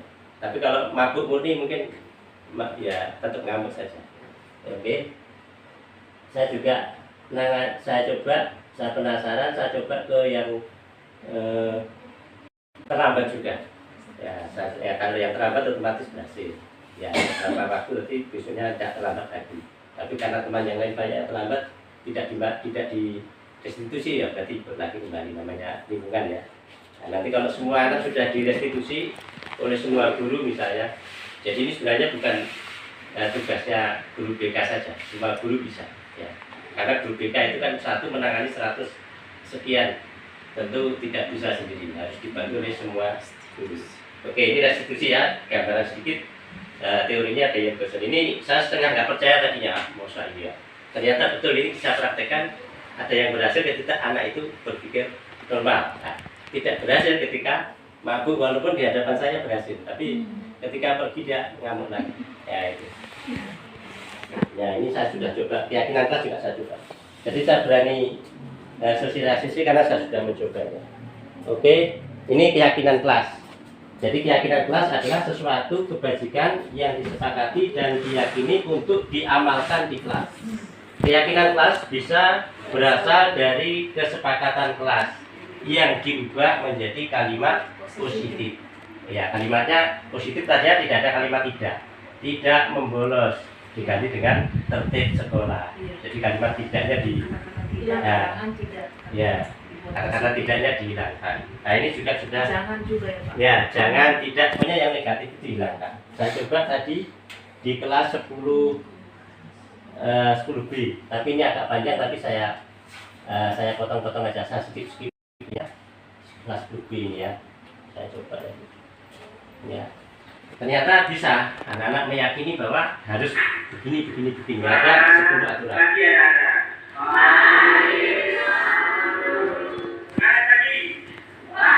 Ya, kita lewat aja ya. Ini nanti seperti ada doa dan sebagainya. Oke. Paham ya? Dengan keyakinan kelas, kalian diarahkan dengan mandiri mengenali perbuatan baik di dalam. Ya, perbuatan baik ini, ya kalau di kesepakatan kelas, kalian tidak ada dulu. Di keyakinan kita buat yang bagus kalimatnya, tertib di dalam kelas. Nah, gitu ya. Jadi silakan dibuka. Ini doa dulu seperti biasa untuk memancing religiusnya, supaya nilai religiusnya masuk ke anak-anak ini. Kita ajak berdoa dengan beda keyakinan tidak apa-apa, karena semua keyakinan tentu mengajarkan kebaikan ya. Kita percayalah agama yang disahkan di Indonesia ini memang agama yang semuanya punya arah ke arah kebaikan, tidak ada yang tidak baik tentu pemerintah tidak akan mau menerima ya kamu. Oke, lanjut. Nah, ini saya bagi kertas stiker note. Ya. Sebelumnya mereka sudah bikin kesepakatan kelas. Ya, di situ ada 30 macam-macam ada. Nah, ini saya suruh rubah jadi keyakinan kelas. Saya bagikan stiker note. Ya. Kemudian terus stiker note kita tempel di atas. Ini masih tanya-tanya belum ya? Kalau sudah, stiker note-nya kita suruh nempel ke papan tulis ya. Dia senang menempel pendapatnya di papan tulis. Saya tempel semua. Oke. Dari situ saya ambil kesimpulan jadi 10 kesimpulan. Nah. Oke, lanjut aja ya. Nah, ini jadi 10 kesimpulan. Berdoa, ya. Pertama berdoa. Nomor 1 berdoa juga ya. Ya, nomor 2 ini adalah. Oke, lanjut aja. Jadi saya kasih nomor 1. Ya. Ada Pak Guru, saya punya belum aku objek. Nanti kita lihat, oh ternyata sudah ada di sini. Misalnya 30 ada di sini, disiplin apa? Tertib kelas itu masuk kan gitu. Menjaga kebersihan, ya, itu ada.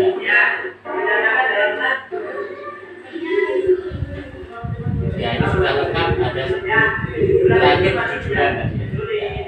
Jadi kan Bapak buat sebelum memulai pembelajaran Sebelum memulai ada pembelajaran. tahun kan? Iya. Sehingga itu dipakai setiap sampai akhir semester. Iya, sampai akhir semester. Ya, sampai dia kelasnya berakhir. Misalnya kelas 10 nanti sampai dari kelas 10. Iya. Nanti kelas 11 bikin kesepakatan lagi. Iya. Ya, Berarti ada sanksi-sanksinya ya? iya, ada konsekuensinya, bukan sanksi lah sebenarnya. Kita ya ini kan tadi ada yang gaduh. Nah ini berarti kan tidak tertib. Saya ingatkan langsung udah. Nah. Jadi kan kesepakatan bersama ini kan dibuat oleh mereka juga. Iya. Jadi mereka sehingga ketika mereka melanggar itu berarti Iya. mereka sendiri melanggar apa yang mereka Melanggar buat. mereka sepakat. Iya. Jadi keyakinan itu. Iya, keyakinan. Nah. Ini ketua kelas saya suruh maju tanda tangan. Iya. Setelah itu saya ketik, saya print, nanti semua satu kelas tanda tangan. Itu nanti 10 B sama wajah saya. Nanti saya akan serahkan wali kelasnya. Kira-kira seperti itu. Nanti saya akan lakukan ke kelas yang lain juga. Jadi saya sekalian membantu tugasnya wali kelas. Kebanyakan yang saya dapati di kelas guru membuat sendiri Iya. tanpa ada kesepakatan anggota Kelas. kelas. Gitu. Jadi akhirnya murid mengabaikan. Ya, itu dia. Tapi kalau yang seperti harus dengan melibatkan murid untuk kesepakatan kelas, berarti murid merasa, loh saya yang membuat peraturan. Ya, itu dia. Berarti dia juga harus menjalankan. Ya, itu dia. Sehingga dia tidak bisa Ya.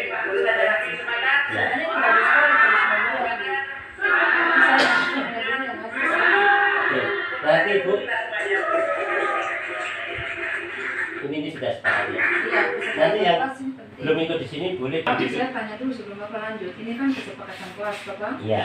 Melalui khusus tanya jawab, tapi karena langsung sepeda lupa Iya, iya. jadi orang tua jadi. Ya, ya nggak apa-apa Ibu. Kita langsung aja. Maksudnya gini, ini kan kesepakatan kelas. Ya. Itu bagus sekali ya, yang apa yang tadi Ya. kami nonton. Kendala yang kami hadapi di sini khususnya di SD, saya tidak tahu. Ya. Mungkin SMP juga bahwa ada peraturan sekolah yang sudah dibuat, tapi ini bukan merupakan kesepakatan bersama dalam seperti kesepakatan kelas. Jadi Ya. ini peraturan sekolah dibuat Sepihak oleh dari pihak sekolah. sekolah. Ya. Sehingga mungkin pada waktu diterapkan gurunya sampai capek ngomong, murid mengabaikan. Ya. Jadi pertanyaan saya, apakah mungkin dari pada posisi yang benar? Nah kalau saya lihat tadi dari prakteknya itu memang ada guru sebagai apa kan? Saya mau bilang narasumber bukan ya, sebagai penjudge ya, yang mengatakan bahwa itu salah ya, intinya seperti itu ya, harus begini. Tapi itu kan pernyataan itu kan harus muncul setelah barangkali setelah kesepakatan ada, Ya. terus dia merasa bahwa dia ternyata melanggar. Ya. Ya. Tapi kalau yang saya lihat tadi kan dia putus sampai di pengakuan saja. Apakah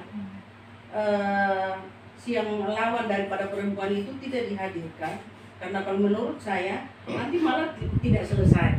Apakah tuntas sampai di pengakuan saja dia mengakui bahwa itu salah, atau kita tuntaskan sampai kita panggil kedua pihak, kita selesaikan supaya tidak terulang, karena ini manusia ya, bisa saja terulang kembali. Oke. Kemudian yang berikut, seperti kesepakatan yang nanti kita punya harapan akan jadi keyakinan. Karena keyakinan itu kan merupakan kesepakatan yang harus diikuti secara disiplin dan terus menerus. Artinya supaya selalu diingat, ada dalam hati dan perasaan, sehingga ketika bergerak salah, oh itu dia paham ya, dan dia menyadari bahwa oh itu saya yang buat kesepakatan itu. Nah, cuma maksud saya, apakah kita bisa ukur atau bagaimana kita bisa mengukur bahwa apa yang disepakati itu sebenarnya berhasil sepanjang perjalanan ini? Hitungannya kira-kira 1 semester kan harus ada indikator atau harus ada evaluasi bahwa kesepakatan ini ternyata berhasil.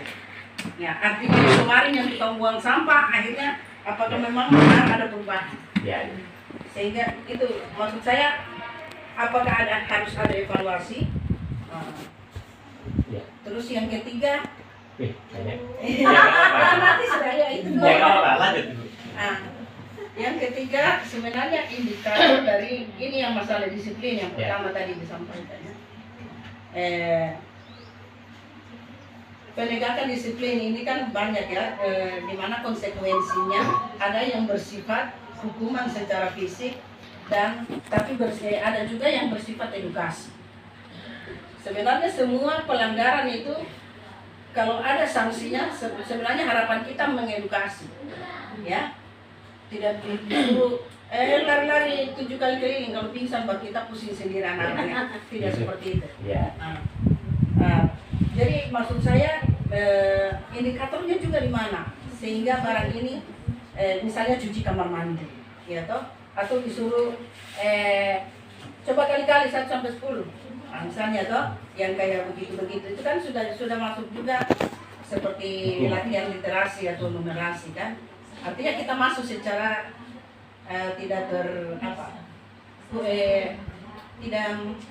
secara tertulis, tetapi kita lakukan itu kan. Artinya tidak sekolah bilang kalau hukum nanti suruh kali-kali, kan tidak begitu. Tapi ada waktu yang kita yang keluar, kita lakukan. Jadi di mana kita bisa melihat bahwa ini kita beri hukuman ini dia terukur. Artinya ini sudah bersifat edukasi. Oh ini bersifat fisik, ini nggak boleh. Seperti itu. Oke. Ya, hanya pertanyaannya susah sudah. Mudah-mudahan berikutnya Bu Sustin ikut calon guru penggerak ini. Oke. Itu sekarang sampai usia 55 bisa. Waktu saya daftar maksimal 50. Oke, jadi pertama tadi Bu Sustin tolong ukur ya. Iya. Bisa memang sekalian. Jadi restitusi dan rekonsiliasi. Jadi dilanjutkan rekonsiliasi, jadi dipertemukan. Tapi di restitusi dulu, biar ini sadar dulu. Nanti satunya dipanggil sendiri dulu tanpa dipertemukan dulu. Direstitusi lagi, baru kalau dua-duanya sudah sadar, baru rekonsiliasi. Begitu Bu ya urutannya. Restitusi 1, restitusi 2, pihak 2, terus rekonsiliasi. Sampai di situ tidak timbul. Ya memang ini hanya contoh, jadi tidak lanjut. Ya. Kemudian yang kedua, tolong ukur itu yang membuat kita sendiri. Nanti kisi-kisi atau tolong ukurnya kita sendiri yang buat, kita sepakati diri antara kepala sekolah dan guru. Ini dikatakan misalnya nomor 1 berdoa, dikatakan berhasil religiusnya bagaimana? Oh kalau sudah berdoa setiap akan belajar itu berarti berhasil. Oke. Misalnya tertib dan disiplin. Nah, tolong ukurnya apa? Oh siswa nggak terlambat, siswa tenang di kelas dan sebagainya. Itu kan tolong ukur bisa kita bikin bersama antara guru dan kepala sekolah. Itu ya yang kedua. Yang ketiga tadi hukuman ya. Jadi ini nanti lanjutannya ada Bu. Jadi arahnya kita bukan menghukum tapi merestitusi. Kan ada nanti, ada macam hukuman, ada membuat rasa bersalah nanti di belakang. Oke, lanjut. Sudah berapa menit itu? Enggak apa-apa ya lanjut. Oke, makin asik kayaknya. Oke, mana tadi? Ya, kita lanjutkan dulu. Nanti kita ada lanjutannya. Oke. Yakin keyakinan kelas sudah saya contohkan tadi. Lanjut ke 5 kebutuhan dasar manusia. Ya, manusia bertindak itu tentu untuk memenuhi kebutuhan dasarnya. Misalnya, ya, satu kebutuhan bertahan hidup. Ya, dia mungkin marah, dia berontak, dia kesal karena ada salah satu dari 5 kebutuhan ini yang tidak terpenuhi. Ya, satu untuk bertahan hidup. Ya, tentu dia mungkin orang berontak juga karena mungkin kebutuhan hidupnya kurang, kan bagaimana ya, protes kah, demo kah, itu karena kebutuhan hidupnya kurang. Ya, ada juga orang membutuhkan kasih sayang dan rasa diterima untuk dihargai gitulah. Paling tidak kita walaupun tidak dikasih imbalan, paling tidak dihargai lah. Nah itu orang mesti satu-satunya pengen seperti itu, gitu. Ya, lebih-lebih ya dikasih penghargaan berupa finansial lebih bagus lagi, tapi minimal dihargai lah, minimal terima kasih kah, bagaimana itu memang kita membutuhkan masing-masing orang ya. Oke, kemudian kekuasaan dan penguasaan, maksudnya kebutuhan untuk pengakuan, artinya diakui bahwa saya ini bisa, bahwa saya mampu, gitu ya, gitu ya. Kemudian kebebasan, maksudnya kebebasan ini kebutuhan untuk menentukan pilihan, jadi bukan dikekang, kamu harus begini, tidak. Manusia memang punya, kalau tidak ini saya bisa begini. Ya, kayak aturan tadi, kalau kita ajak mereka membuat bersama-sama, tentu mereka punya pilihan. Ya, mereka punya pilihan sehingga kebutuhan untuk kebebasan ini terpenuhi, sehingga otomatis mudah-mudahan bisa menurut dengan keyakinan itu. Keyakinan kelas itu kan untuk memenuhi 5 kebutuhan ini biar mereka bisa mengendalikan dirinya masing-masing. Ya. Terus kesenangan, jadi kebutuhan untuk merasa senang. Jadi ada anak itu memang aneh-aneh itu hanya untuk biar senang saja. Gitu. Kemarin ada anak saya restitusi karena dia waktunya di lab komputer, yang lain itu perhatian waktu numerasi literasi itu, yang lain perhatian yang main game. Nah, sudah saya biarkan dulu. Begitu keluar saya panggil besoknya, saya restitusi ya bagaimana ini di dalam lab. Menurut kamu benar masalahmu ya salah Pak. Mengulanginya tidak seterusnya ya sesuai teori tadi di 3 tadi. Ternyata berapa waktu saya ke lab lagi dia sudah nggak berani aneh-aneh. Artinya kebutuhan dia itu sebenarnya untuk senang-senang saja. Tapi karena kebutuhan untuk dihargai sudah dipenuhi, sudah saja bicara, saja berguru juga. Nah, dia di lab sudah bisa tenang tidak main begitu. Lanjut. Ya, ini kebutuhan dasar ini kalau tidak terpenuhi akan memberontak atau akan melanggar aturan. Jadi orang kadang melanggar aturan karena tidak terpenuhi salah satu kebutuhan dasar. Ini posisi kontrol guru. Ada posisi kontrol. Nah, ada 5 posisi kontrol. Yang satu penghukum. Ya. Izinnya saya dengan Silda lanjut. Pak dulu mau ke dinas dulu nanti. Iya, silakan. Semua tadi sudah saya jelaskan, tidak ada ukurannya antara kesalahan dan bentuk hukuman. Ya, bentuk hukuman. Kemudian membuat rasa bersalah. Ada gurunya itu membuat muridnya merasa bersalah. Nanti ada contoh videonya. Ya, jadi seolah-olah muridnya bersalah karena dari kata-kata dia, gara-gara kamu guru jadi begini. Nah itu membuat rasa bersalah. Terus ini saya tunggu pertanyaan khusus dulu. Sudah kayaknya mau menanya ini. Kalau bagus Bu, ini bagus. Untuk nambah nanti kalau saya nggak bisa saya tanya ke instruktur saya. Ya. Oke. Terus sebagai teman ini guru bersahabat dengan siswa. Tapi sebagai teman ini ada kekurangannya. Kekurangannya jadi siswa ketergantungan ke guru, tidak mandiri, tidak bisa memperbaiki dirinya, harus menunggu didekati oleh gurunya. Bukan ditegur ya, didekati karena ini teman. Nah, teman ini guru dengan pendekatan. Tapi ini kurang bagus juga. Terus ada posisi guru sebagai pemantau. Lihat aja. Jadi begitu nggak benar, panggil. Nah, itu namanya pemantau. Panggil untuk dinasihati. Kemudian ada posisi manajer. Nah, posisi manajer ini adalah posisi restitusi tadi. Manajer akan selalu melakukan restitusi kepada siswanya yang melakukan kesalahan atau melakukan pelanggaran keyakinan kelas. Jadi yang melanggar keyakinan kelas dipanggil untuk direstitusi. Ini namanya posisi manajer. Oke, ini restitusi sudah ya. Oke, kita lihat filmnya contohnya. Kalau mau contohnya saya sama lalu nanti kapan-kapan kalau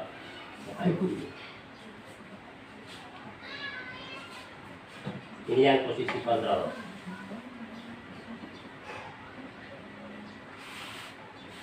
Oh, ini tak sehat. Anak-anak di sini begitu Pak. Ya. Kita bicara lembut tidak jadi. Ya.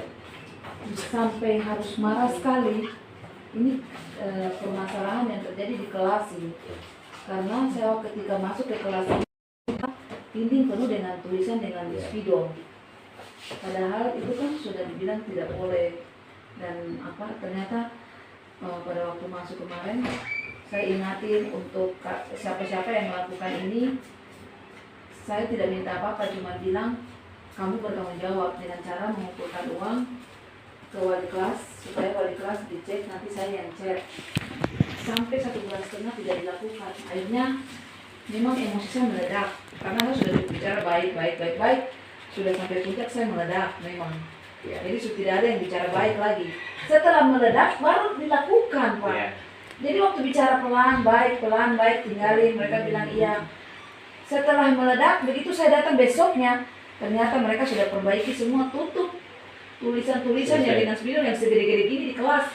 Mereka sudah tutup, tapi mereka cuma tutup dengan cat, kayak cuma dipoles begitu saja, kayak mobil yang dipoles dengan itu. Jadi saya bilang, oh ternyata mereka ini mau dikerasin, dimarah sekali baru mereka mau lakukan itu. Jadi mereka semua diam, tidak berani berkutik satu kata pun. Begitu.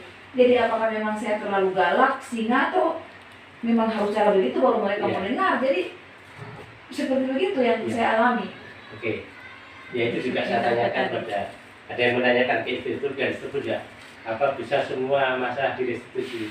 Saya jawab tidak Bu. Ya, karena saya sudah nyoba yang maksud tadi. Tidak Bu. Ada kalanya kita harus bekerjasama dengan pihak lain, misalnya orang tua, bahkan dengan pihak kepolisian. Ya, jadi memang tidak semua anak bisa direstitusi. Jadi itu dalam kondisi normal. Ya, dalam kondisi tidak normal, termasuk tidak normal itu dia berasal dari latar belakang keluarga yang memang keras. Kalau nggak dikerasi nggak dengar, ada juga yang gitu. Itu. Jadi memang tidak semua bisa. Iya. Jadi tadi begini Pak, saya lupa satu. Pada waktu saya, bulan lalu saya memperingati mereka hanya yang melakukan.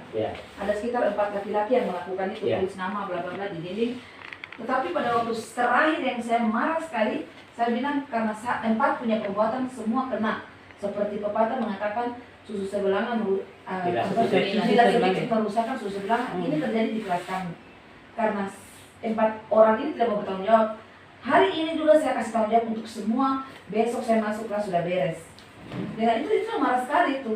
Dan betul setelah tanggung jawab semua langsung lakukan. Orang malah minta bantuan dari kelas 5 untuk ada chat kan kita minta. Sudah seperti itu. Tapi itu dengan kekerasan, dengan melibatkan semua anak. Jadi tidak 4 yang pelakunya saja tidak. 4 pelaku tidak bertanggung jawab. Ya memang teori tidak semua bisa dipraktekkan, tapi setidaknya itulah yang ideal. Kalau memang cocok untuk kulturnya anak-anak kita. Memang saya coba ada yang nggak berhasil. Ya contohnya yang mabuk tadi memang nggak berhasil, tapi yang normal-normal itu rata-rata berhasil. Ada juga yang tidak mabuk, tapi dia marah-marah terus. Jadi ya nggak berhasil juga. Nah, itu saya tanyakan dan instruktur juga tanyakan program apa semua bisa direstitusi. Ternyata saya jawab saya nggak jawab tidak. Saya jawab dengan PD, saya juga pernah. Saya sudah nyoba. Ternyata memang betul itu tidak semua bisa ideal. Ya kalau memang terpaksa harus memakai posisi satu itu ke satu ya, bukan itu kedua konsekuensi. Kalau hukuman itu kan nggak ada ukurannya, kesalahannya apa, hukumannya apa nggak jelas, nggak terukur gitu. Tapi kalau itu terukur karena mengotori harus membersihkan, ngeset lagi, itu namanya konsekuensi. Jadi itu tingkatan kedua dari bawah. Yang paling bawah adalah hukuman, nomor 2 adalah konsekuensi. Ya restitusi itu yang paling tinggi, tapi memang tidak semua bisa diterapkan. Ya tergantung situasi. Tapi paling tidak kita sosialisasikan, kalau kita bisa laksanakan walaupun nggak 100% ya mudah-mudahan bisa. Nah kira-kira demikian, kayaknya sudah 1 jam ini rasanya mungkin sudah ngantuk sekali. Atau bisa satu lagi kan? Oh ya, bertanya boleh masih bisa. Gini Pak Tok, ya kita bicara masalah disiplin di sekolah ya.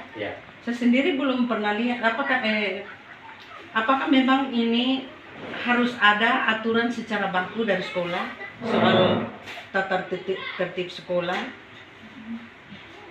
Ya. Apakah itu memang harus Ya, ada tata secara tertib enggak ada, cuma tata tertib itu sebaiknya dilanjutkan menjadi keyakinan dengan cara disepakati. Iya. Karena itu tadi toh, karena yang apa ada hukuman, ada konsekuensi yang Ya. tidak tidak bisa diukur. Ya, tidak terukur. Terus kalau memang demikian, sebenarnya disiplin ini kita mau mulai dari mana? Start dari mana? Apakah dari kelas atau dari masa orientasi siswa? Jadi, Karena kalau dari kelas, kita kan mulai dengan kesepakatan Ya. kelas, ya toh. Sedangkan mungkin juga aturan baku sekolah kan ada ya, tata tertib siswa misalnya ya. Janji siswa kan ada. ya. Nah, bagaimana ini bisa kita mengkolaborasi sehingga akan menjadi satu peraturan yang yang umum, baku, umum, tapi sifatnya umum. Maksudnya tidak harus ditulis ya, semua. Ya. Kan tidak harus ditulis toh. Jadi- Itu bagaimana mengkolaborasi sebenarnya? Ya. Bagaimana? Kita harus memulai dari mana? Kalau memang ada peraturan sekolah sendiri, terus ada kesepakatan kesepakatan kelas, Ya. sehingga semua akhirnya akan menjadi satu keyakinan. Ya, kan ya, baik. Iya. Iya, betul sekali, Bu Susti. Iya. Ya, kalau menurut teorinya ini dimulai dari yang kecil dulu ya, dari kelas dulu. Per kelas diadakan keyakinan. Setiap kelas sudah mempunyai keyakinan, nanti secara universal sekolah. Nah, sekolah ini tidak harus siswa saja, bisa saja nanti mengundang orang tua siswa. Jadi keyakinan kelas itu nanti kita rangkum, kita jadikan keyakinan sekolah, guru, orang tua siswa dan komite dengan kelas. Kira-kira begitu nanti alurnya. Kebetulan Bapak kepala sekolah kita juga ikut CGP, jadi mudah-mudahan nanti bisa berlanjut ke sana. Ya. Jadi kira-kira demikian.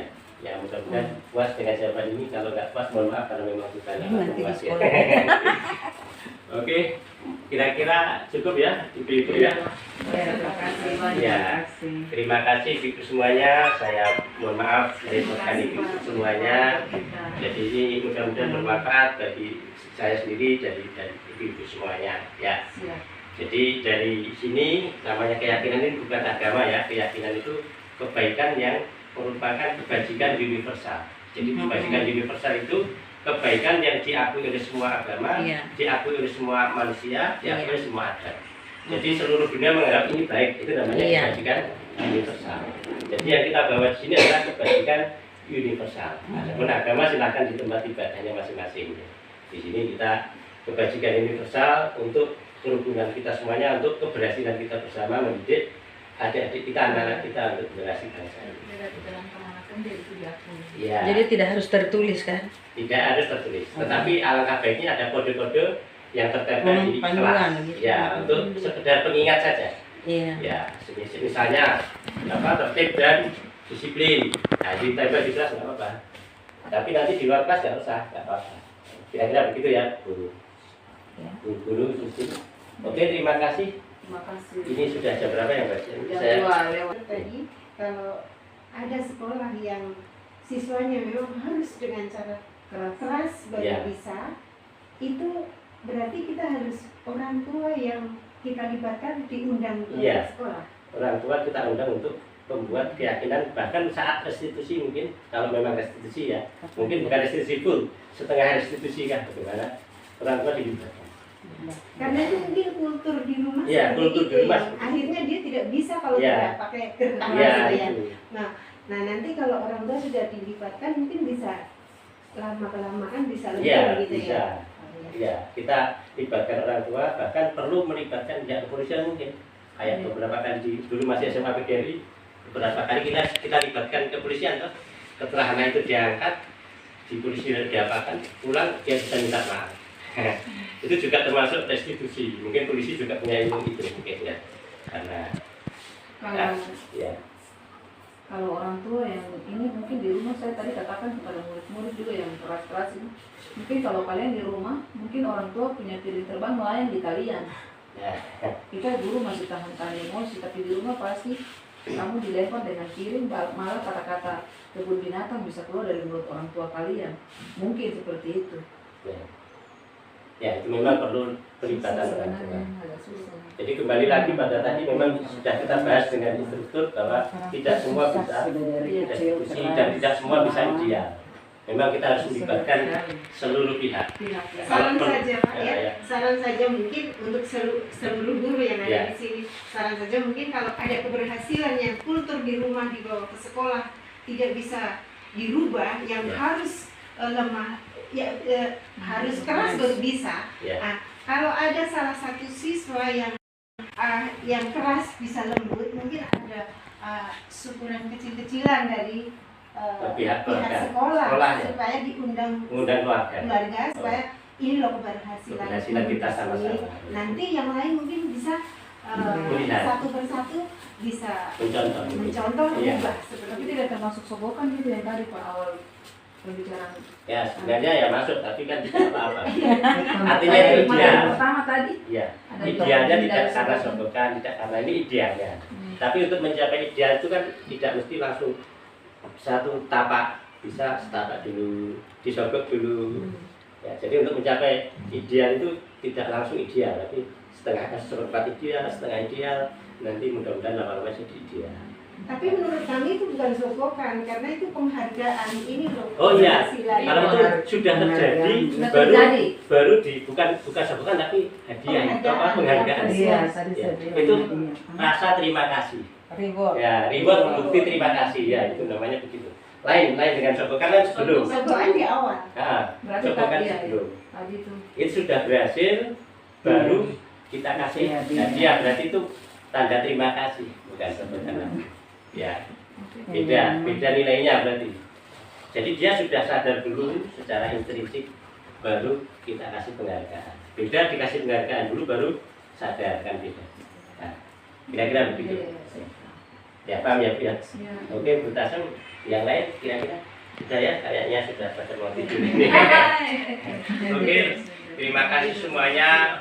Mohon maaf apabila ada yang kurang berkenan. Maaf tadi di awal belum ya, silakan. Terima kasih Tuhan, kami bersyukur di siang ini kami menerima sesuatu yang sangat berharga bagi kami sebagai guru-guru maupun kepala sekolah untuk kami terapkan bagi anak-anak kami di sekolah. Terima kasih Tuhan untuk Pak Toto yang sudah sedia menyampaikan materi ini bagi kami semua. Kami akan pulang dari tempat ini ya Tuhan. Kiranya Engkau memberkati kami, menjauhkan kami dari mara bahaya, bahkan kecelakaan waktu kami ada di jalan Tuhan. Berkati kami semua. Di dalam nama Tuhan Yesus kami sudah berdoa. Amin. Amin. Terima kasih. Selamat siang. Selamat siang. Assalamualaikum warahmatullahi wabarakatuh. Waalaikumsalam.